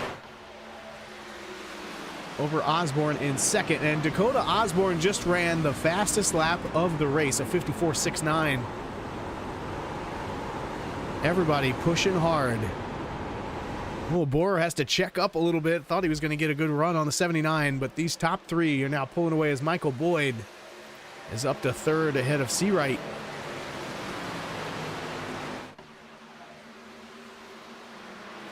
A little further back, Sahadak to the inside of Chafin.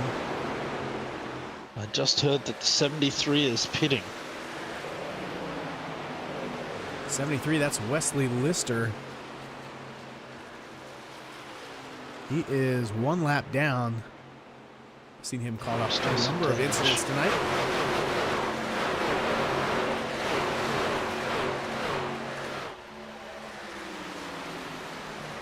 Now Osborne starts to reel in Henderson. He's cut that lead in half. The side-by-side battles are back around 6th place, though. Anthony, Seawright, Teal. Yeah, Teal dropped back to this group. He was up with the other 3 before. So, didn't get a good run through the pits. And here comes Brahm.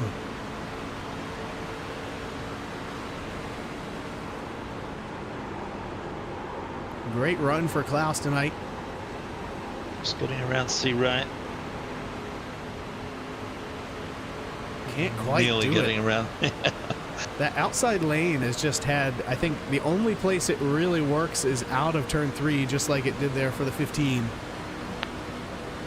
Everywhere else, I'd rather be on the bottom and get a little bit of clean air by clipping the apron. And it's, I think Klaus is maybe listening to me. Look at the run he's going to get on Seawright. Oh, not enough to get beside him here. And I don't want to be on the outside of turn 2. The 20 laps remain here in the Bobby Wivell 250.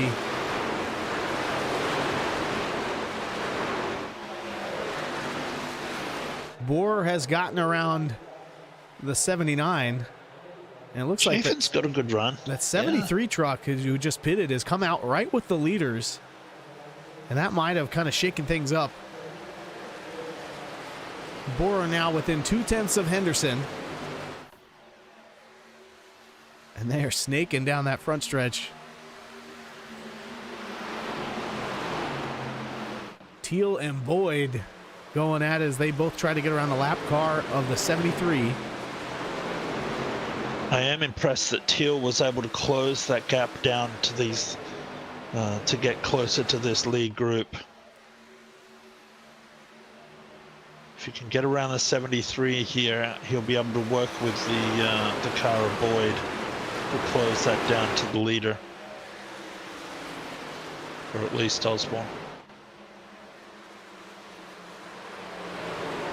Again, it's been pretty much these two drivers dominating tonight's race. Henderson now with 45 laps led, Bohr with 28. Nobody else leading more than 3. Most of those coming through caution laps or green flag pit cycles. And it looks like Ryder is going to come to pit road. Not sure why. I am seeing maybe some contact for that 32. We'll take a look back. This is one lap ago.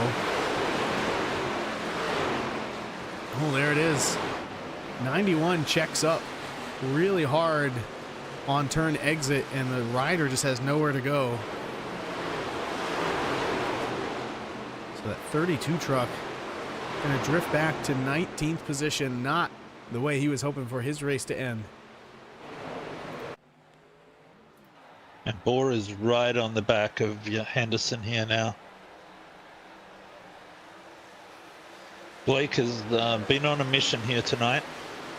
See if he can hold off Bryce. Did Bryce just blink out for a second? I couldn't see him at all. Yeah. Henderson goes so low there that I think the other truck might have just been out of shot. And Osborne has now tracked them back down. And here comes Boyd. Yeah. He got around Teal and is starting to track these guys down.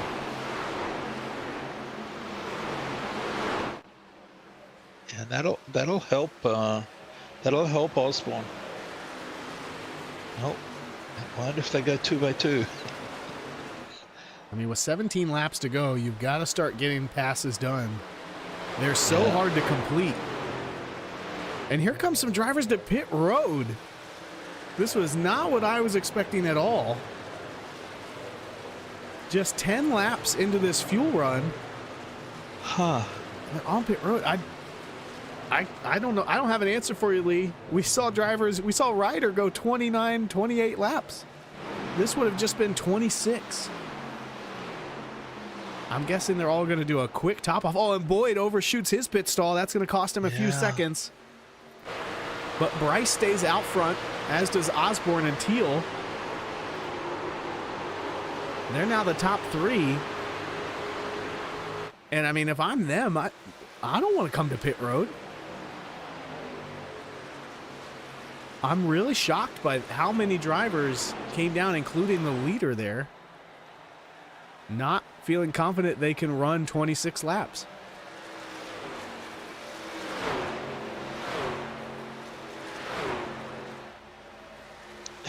Yeah, you know, if Bohr can't make it, because he's been pushing so hard, if Bohr can make it, I can't see how the other ones can't. But 2 drivers just picked up black flags here on lap 85. Robert Wivell in the 53. I'm guessing it's going to be speeding on entry right there. That cone kind of sneaks up on you. It's not where pit wall is. It's a little bit ahead of that. Both of these drivers on screen actually picked up a black flag there, the 91 and the 53, following each other down there a little too fast.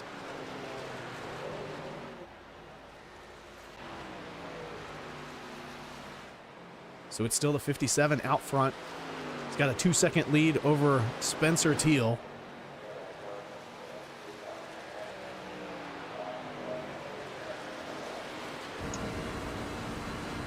And just, I mean, every time I feel like I know how this race is going to play out and who's got the best strategy, it just gets flipped on its head. So if you can't make it, I would be coming now. I mean, at this point, I'm not really sure. I mean, there's 100 ways to play this out. If you've got some people trapped a lap down, at most tracks, that's a strategy, the reason to stay out. Here at Pocono, 2.5 miles all the way around, you're not doing that. You can get on pit road, get your pit stop done, and still come out in front of the leader as long as you're somewhere in the top 10. If it goes yellow now, and let's hope it doesn't, Bora's going to have to come to the pits. I mean, I think he might not, though, right? A caution might be all you need. Yeah, maybe. To drift across the finish line, or to save fuel under caution, sorry. Yeah. And be able to make it. So this is just, really interesting right now. We've got the top 8 still out on track. Simmons is actually in the best position because I think he came in and topped off on fuel when no one else did under that caution. So he's 1 lap better than everyone in front of him. Or close to it. And then everybody from Anthony went fuel only. I mean, even more confusing is the fact that Henderson came down pit road and took 4 tires. Yeah, I know. I mean, unless there was like a mistake in the amount of fuel that he took before, I don't think that's the strategy at all. But he wasn't the only one. I know. There must be something we're missing here around how this fuel mileage is working, or what these drivers maybe did on their previous stop that did not set them up for success here. Because Bora is just going to continue to drive away from the 81. Now 4-second lead out front. So if he can make it on fuel, I mean, I think this thing is over.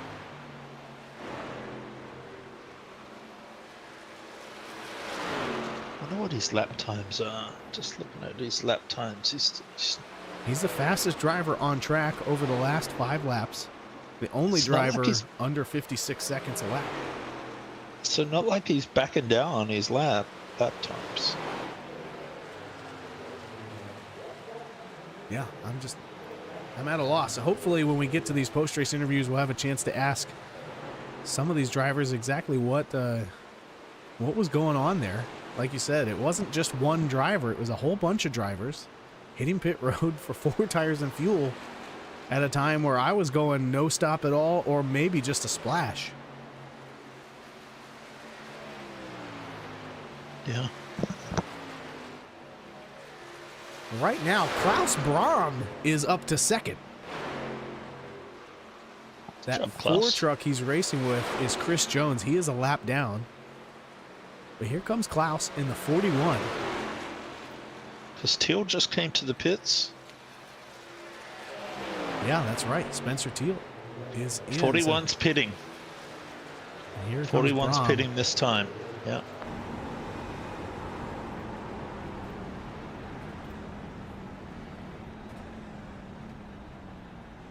As intense as ever is the 41. Puts Osborne up to 2nd now. And this is, some really good momentum here. Klaus is a driver we often check in on because he shares that camera with us, but he did have a podium finish last week at Bristol. Is running 2nd here in the closing laps, although these final pit stops are probably going to shake things up a little bit. He always seems to be coming home strong in all these races. Griffin had made his way up to 5th place, and then he came down pit road. So now it's still Bryce out front. And that number of drivers who haven't pitted yet is now just 5. Borer, Moutre, Osborne, Chafin, and Simmons. I mean, those top 4 are all ALR, so they must know something we don't. I think Simmons is going all the way. Because I just noticed his lap times are a 57.8. And everyone else is down in the 55s and 56s. I'm looking at it. Osborne just ran a 59. He is saving hard. Oh, yeah, maybe. So Yeah. again, this has gotten really interesting. We've got 4 teammates up at the front, but they're running different strategies. Borer and Moutre not slowing down. Whereas Osborne, Chafin, and then Simmons, not an ALR driver, but he's in 5th place behind them. They're all running 58s, 59s. But again, I'm still at a loss why no one could make it just running the way they'd been running all race. There must have been caution laps in some of those 26-lap runs. And here comes a 57 down pit road. I've got to think he's going splash only. He just needs 9 laps out of this truck. But as he comes to pit road, Moutre inherits the lead. He's still out there.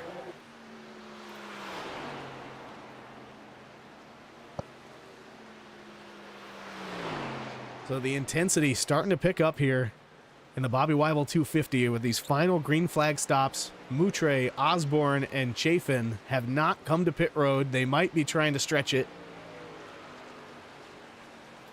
We've got Henderson's now 4 up to drivers 5th. sharing their cameras with us tonight. Want to thank those guys for doing that for us, and we can see just how intense they all are, including Bryce Borer, who's 4th, but may cycle out to be the race leader if everybody has to come to pit road. Moutre, though, is the leader right now. It's been 18 laps since he last pitted. With 8 to go, make that 7 as he's going to come across the start-finish line. The gap between Borer and Henderson is interesting.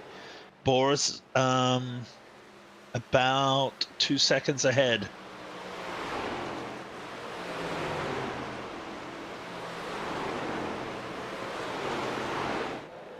Hold on to your seats, guys. I don't know who's going to win this thing. Ryan Moutre up front is leading by 7 seconds, but it seems like he's going to have to pit. He's still running a second or 2 faster than every other driver that's up there with him.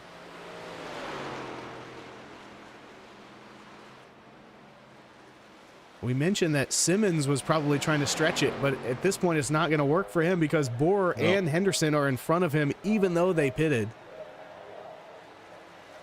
Did Henderson take... We said that Henderson took 4, didn't we? He did. He took 4 tires. Okay, so he's on 4, yet Borer only had a splash. So it'll be interesting to see if he can close that time down, and it's already closed by bit over half a second. Yeah, let's jump on board with the 44 and listen to if he's saving fuel at all. 6 laps to go. Ryan Moutre out front.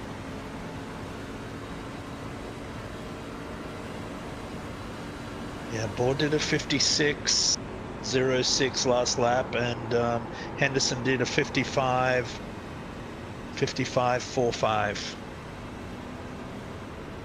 So those two are battling for 4th position as they stand. There's about a second between them.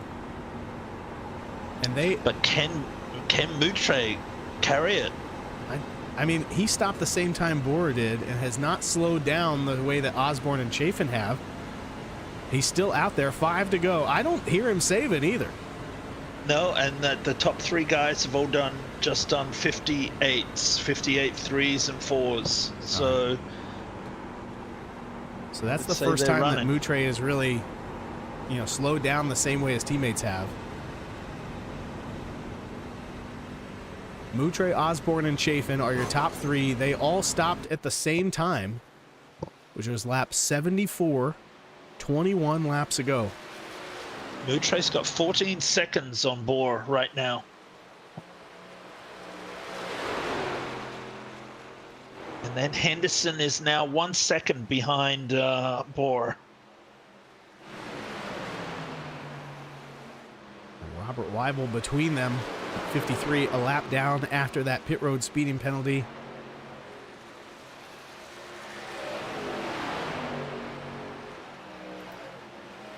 Trying to look, no one is really close by position out on the track. Everyone at least a half second apart. So the race is going to come down to fuel mileage.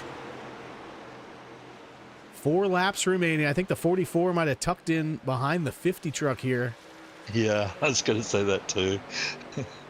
Help him out a little bit. He's now running 59s. Moutre aggressively saving at this point. And what a night for the 44, as low as 18th, and then takes the lead with just about 10 laps to go. He's got 4 remaining. It's going to be 3 at the line for Ryan Moutre. And he's coming to pit road, Lee. Not quite going to make it. What about Osborne? Osborne, yeah. He had been saving that entire run. Well, what about... Yeah. All right, so Osborne has a 3-second lead over Chafin and just a 4-second lead. I mean, that is... Bryce Bohr is coming like a rocket. Well, yeah. But in the rear vision mirror is Henderson on 4 tires. Here they come. This is getting exciting. So Bohr and Henderson trying to track down their teammates. They're going to get around Chafin right here, 3 wide. 3 wide. 3 laps to go. They've got 1.7 seconds to catch Dakota Osborne, who is running 3 seconds a lap slower than them. So it's between the 57 and the 25 if this stays green. 3 laps left. And you can see Osborne out front starting to creep into frame. Henderson's pulling away from Boyd. It's Henderson running him down. Henderson's the danger man for Osborne right now. 2 laps remain. And Osborne, I got to think he's either out of fuel. He's getting him. Yeah, he's got him. Just not going to make it. So Henderson takes the lead. Wow. Wow. Bohr is right behind him, but he just doesn't seem to have the speed. And the 57 smacks the wall. No tires. That's the problem. And it was you and I that said, "Hey, he took 4 tires. Maybe not the right move. Maybe it was the right move. Great move." Wow.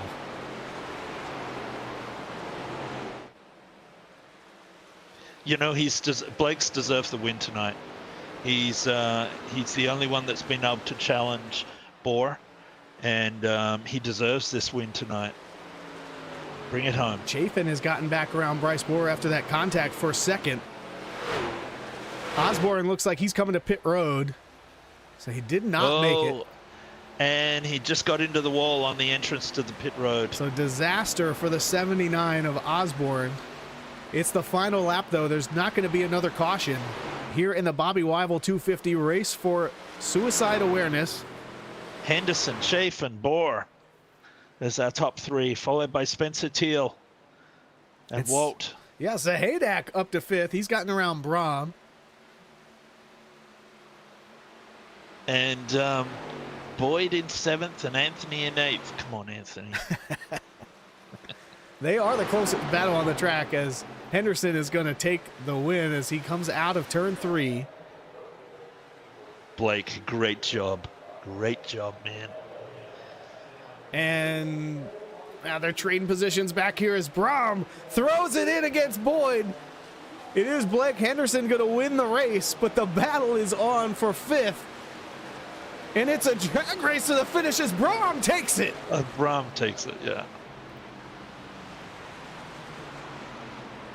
How about that? Michael Boyd 6th, John Anthony 7th. Wow, that was a slow burn, that race. What a finish. I mean, like I said, every time I thought I knew how this thing was going to play out, the drivers and the fuel mileage and the cautions just threw a twist at us. But it is going to be Blake Henderson, Bryce Bohr, and Spencer Teal, your podium finishers. We were wondering, would anyone have the speed to dethrone that 57 truck after he won 4 in a row?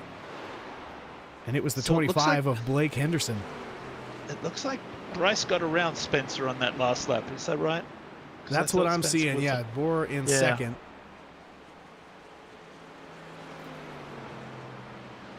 Oh, Spencer had a bit of a problem. All right.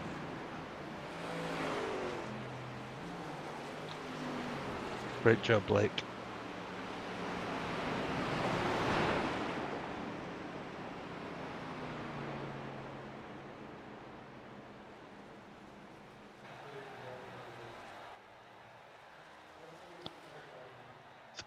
Burn the wait for place that 20. down.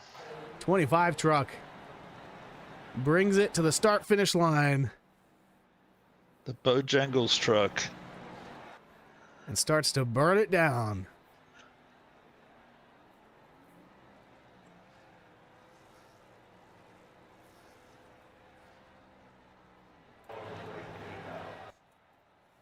This fog is still giving us fits here, trying to find the right angle. Yet the sun was out. Yeah. And the 25 is adding to it with that burnout. There we go. That's the closest one I can get. Blake Henderson brings home the checkered flag, leads 48 laps, almost half the race. Bryce Bohr in second.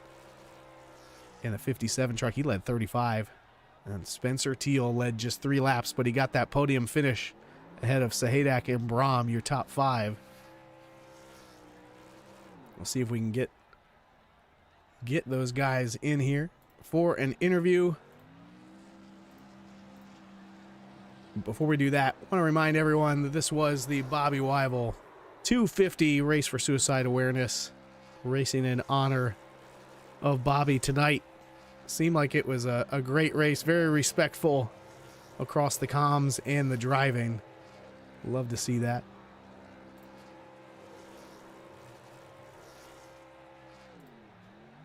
And again, if you remember anything about suicide awareness, please remember the 988 Lifeline and Suicide Hotline. That's both in the U.S. and in Canada. 24/7 confidential service for anyone who might need it. Call or text. And again, not just for anyone actively having thoughts of suicide, for anyone experiencing any mental health distress, substance use crises, or emotional distress. You will be contacted or connected, that is, with a crisis counselor, not necessarily law enforcement, someone who can listen, offer support, and share resources with you or anyone you know that might need it.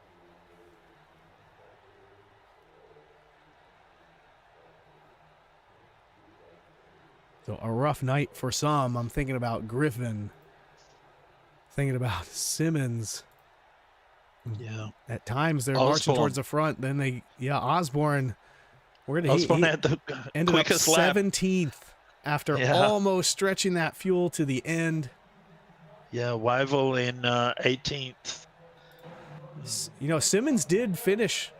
Simmons was the only driver that made it from lap 74 to finish the race, but he finished 12th. So he had to save so much fuel that he slowed down. Yeah. And lost it there.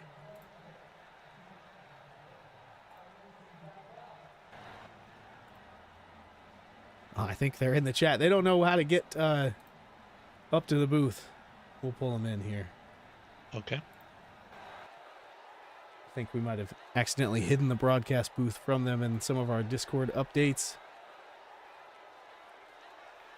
Where are they? I see. Let's see. Let me just pull them in myself. What do we got? So third place driver, Spencer Teal. See if we can get him in here first. I'll have a chat to him while you're bringing the other two in. Spencer, what a great effort tonight. Yes, sir. We've got Shane and I were both commenting earlier in the night what a great race and how clean you were driving all night. Tell me a little bit about your race. Yeah, it was kind of up and down a little bit. Really didn't get a good qualifying run like I thought I should. But you know, learning from last night in the ARCA race, it was just kind of learn to be a little bit patient and kind of with this truck, I was able to change my line around and kind of work my way up there and it was pretty good. We the team all got up there at one point, and then we all kind of faded back. And then with our pitch strategy and whatnot, it just kind of worked out just great. I hate it for Marcus, and I hate it for Dakota. They were about. I know Marcus was a half a lap shy, and Dakota was about a full lap. So, but I kind of knew what their game plan was. I figured they was going to save, but said, "What the heck? We'll give it a shot and go in there and take a chance." And but all in all, it worked out pretty good. Congratulations to Bryce, and obviously congratulations to Blake for getting the win here and dethroning Bryce there. I Uh, know. get Finally, eh? the he ended the drive for 5 for Boyer. So, Yeah, but yeah.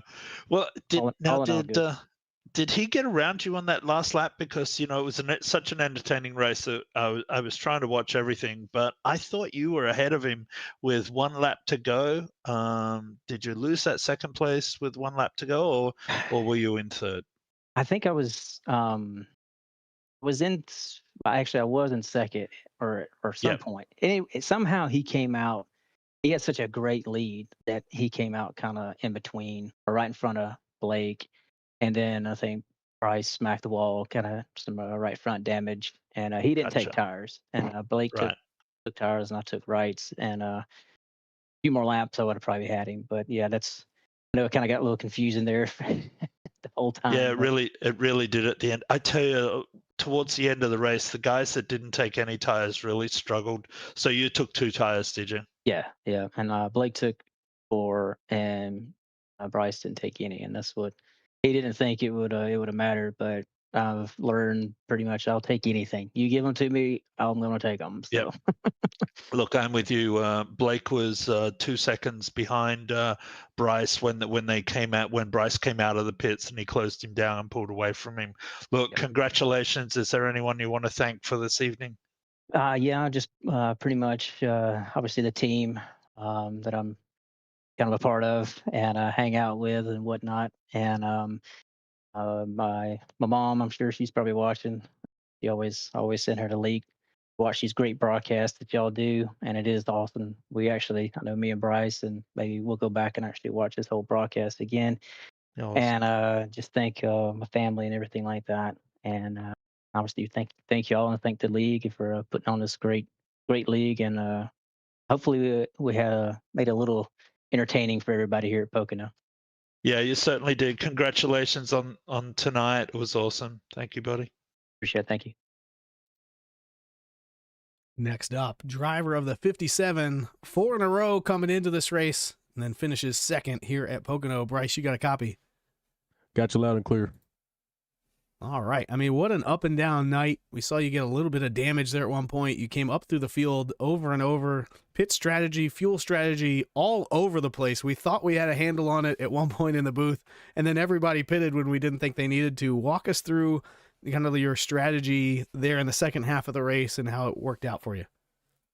Yeah, right. The second half of the race really is the most important part of the race. I just want to go back to the first part of the race and apologize to my teammate there for getting my nose where it shouldn't have been once, twice, turned him around. So I do apologize. That second half there, he did recover. Got a fast car here at ALR. All of us do. So we were all just, gritting our teeth against one another. Had a good time out there. But yeah, I mean, as far as strategy goes, tires really was the name of the game. I just didn't know if that was going to be true until I actually saw it to be true there at the end. So I decided not to take tires when I came in. I saw people coming in early and said, okay, I'll hold it out. Let me go ahead and run through my stuff. So the idea was to kind of get as far as possible from whoever was going to be behind me getting off a pit road. So I just put the hammer down and chugged along each corner, giving it my best. And then came in, took the fuel. There's no grip. I lost all the grip on the right front. And yeah, I hit the wall really good there. It didn't knock the wheel out, but I did have some fender damage, so I definitely felt the car dragging. And yeah, man, I mean, Blake took the tires. I had no tires, so really it's just a matter of time before he caught me in there. There he did. Yeah, I mean, it was just a wild race. It was so hard to figure out. Just when we kind of were doing math of like, hey, maybe you could stretch it here through a green flag finish, we catch a caution at just the wrong time and kind of reset the field. So congratulations on navigating through all the ups and downs and still bringing it home with a podium. You're having a great season so far. I think you're you're going to be the guy to beat. So congratulations on that, and we'll see you out there next week. Yep, appreciate y'all. And Marcus, I would have pushed you if I had a second chance to think about it, but man, I apologize. I should have at least done that. At least I could have done for spinning him out. Good job, man. Thanks, man. All right, last but not least, winner of tonight's race, Blake Henderson in the 25 truck. Blake, you got a copy? Yes, sir, I do, Shane. All right. I mean, Bla- well, go You ahead. go, Go Shane. ahead, Lee. I was just gonna No. say, just what I mean. I feel like when I think of Pocono, my instinct is, man, what a boring race. There's not going to be any cautions. There's not going to be any fun strategy plays or bumping and grinding and things like that. And then we come here, we see what, almost 9 cautions. We see trucks making green flag stops, 2 tires, fuel only, and it comes down to like 6 passes in the last 2 laps decide the podium. I mean, just walk us through your night. What, you have the same expectation when the race starts versus when it finishes, or is it just me? Honestly, I thought this was the ultimate Pocono race. I mean, you had big wrecks, strategy, long runs, but you know, when you watch real Pocono races, I feel like you always see some sort of strategy call, fuel strat, tire strat, something at the end there. Man, I was stressing at the end. I ain't gonna lie. I took the 4, and I'm like, man, I don't know if I can catch him. And I had a lap car or lap truck in front of me, and I was like, good lord, there's people trying to save it. There's people on 2. There's people on no tires. I'm like, oh, did I just shoot myself in the foot? I really wanted it to go green beforehand because I had a huge lead. But when that caution came out, I went, oh boy, here we go. But with just the length of that last stint, tires had to matter. I mean, you could see how much they mattered throughout the whole race, and just kind of had to believe, honestly, just not make any stupid moves. Just be clean. Kind of just believe in the strategy you're on. It's hard to at times, but when you're on a strategy, you really just gotta believe what you're on is the right call and not try to drive more than the truck is willing to give you. And that's kind of what we did. We just didn't make any mistakes there at the end. So Like you were clean all night when you were driving quick, and you were quick all night. You were clean. You look cleaner than anybody else. You weren't out of shape coming off the corners. You seem to be the quickest coming off 3. What was your secret there tonight? How were you driving the truck? I don't really know. Honestly, No problems. I haven't ran a whole lot of truck races in a while. I'll run some in officials here and there, but it's been a while since I've ran truck league. I'm mainly used to the next gens, run those every week. So honestly, I do think the truck is a lot easier than the next gen. A lot of those bad habits that you can have in the next gen, the truck kind of encourages it. You want to keep up that momentum, keep as much throttle as you can. And yeah, it took me a minute in the race to kind of figure it out, especially in dirty air. But really, all Pocono is, and it's really with any big track like this with long straightaways, is prioritize your exit speed. That's all. That's the only way you're going to make passes. Entry speed doesn't matter when you have the longest straightaway in any oval ever, I think. So that's all it really is.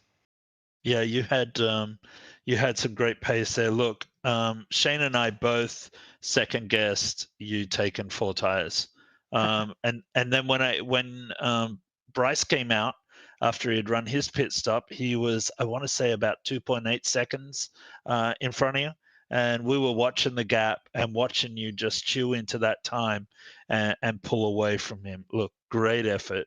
You managed your race so well all evening. Congratulations. And is there anyone you want to give props to here tonight? Yeah, I appreciate that. My other team, Tombstone Motorsports, particularly a guy named Dustin Hall who works for Team Conti Sim Performance, he's done a fantastic job on kind of coaching me because I really used to be that guy that would make a lot of stupid mistakes. I mean, you push it too hard. I always got told I drove 105% everywhere. And if you just dial it back some and race smarter, the results will come. So I really thank him for a lot of that. It's been fun racing with ALR, Marcus, Spencer, Osborne, Bryce. Well, not that fun racing with Bryce. I'm glad I was the one to kill the 5 in a row. I mean, that's the type Yeah, of greed thank they you. talk about. That's the type of greed they talk about in the Bible, trying to win 5 in a row. That's crazy. And Mutre, I've known those guys for a long time. Marcus got me in here. We've been friends for, like I said, a long time, and I'm thankful for him bringing me in. Cully Hockman Productions, Blankenship Freight Lines, they kind of make it go. Yeah, I think people shout out sponsors in iRacing, and you're like, oh, that don't mean anything. No, they kind of pay your entry fee into a lot of places, and I make decent paints. I'd like to think, at least mediocre. I do it for a living, so I'd hope I'm decent at it. So if you want a mediocre looking paint, hit me up. And thank you guys for broadcasting. Y'all do a fantastic job. Hey, thank you. I like that. If you're looking for a mediocre paint, hit me up. But yeah, congratulations again to Blake Henderson. Led 49 laps. One other driver I want to mention in the broadcast, we were talking about how Jonah Seawright was leading the league this season in positions gained, and he is once again the hard charger of the race, up 13 positions from the start here. Dakota Osborne with the fastest lap, and Bryce starting on the pole. We had 12 lead changes with 8 different leaders. What a great man. I think earlier I thought I said something like we had 9 cautions, but I think it was only 4. It just felt like 9 for some reason. Yeah, it did. Well, they're so long here, so when you get a caution, it feels like twice as long as normal. Look, unfortunately, you beat me tonight. Boyd finished ahead of Anthony, so I'll see if I can beat it next week. Where are we at next week? Ooh, good question. Let's take a look here. Next week. Sorry to put you on the No, spot. we're heading to my home track. Richmond Raceway is just about 2 miles down the road from my house, so hoping to see everybody there for the virtual tailgate.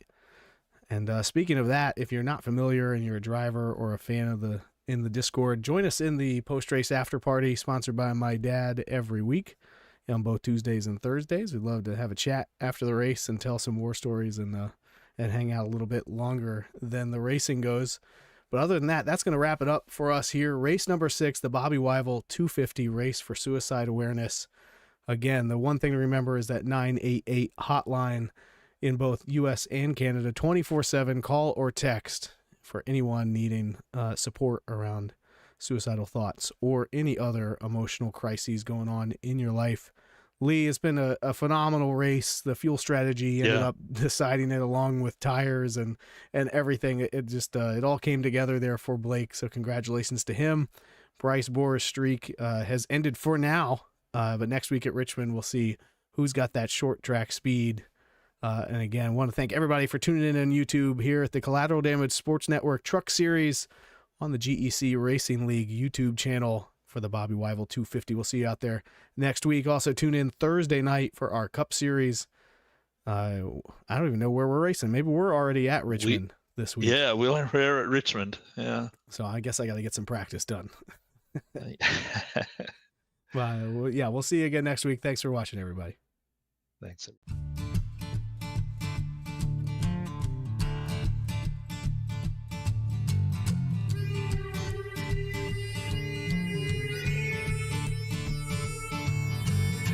Sun's going down and the rig is on. iRacing is where I belong. Discord's lit and the drivers are here. This is GEC, there's no room for fear. Green flag drops and the engines roar. 40 cars and we all want more. Mash the gases, we're on the line. 4 wide and we're feeling fine. Drifting close in a slipstream.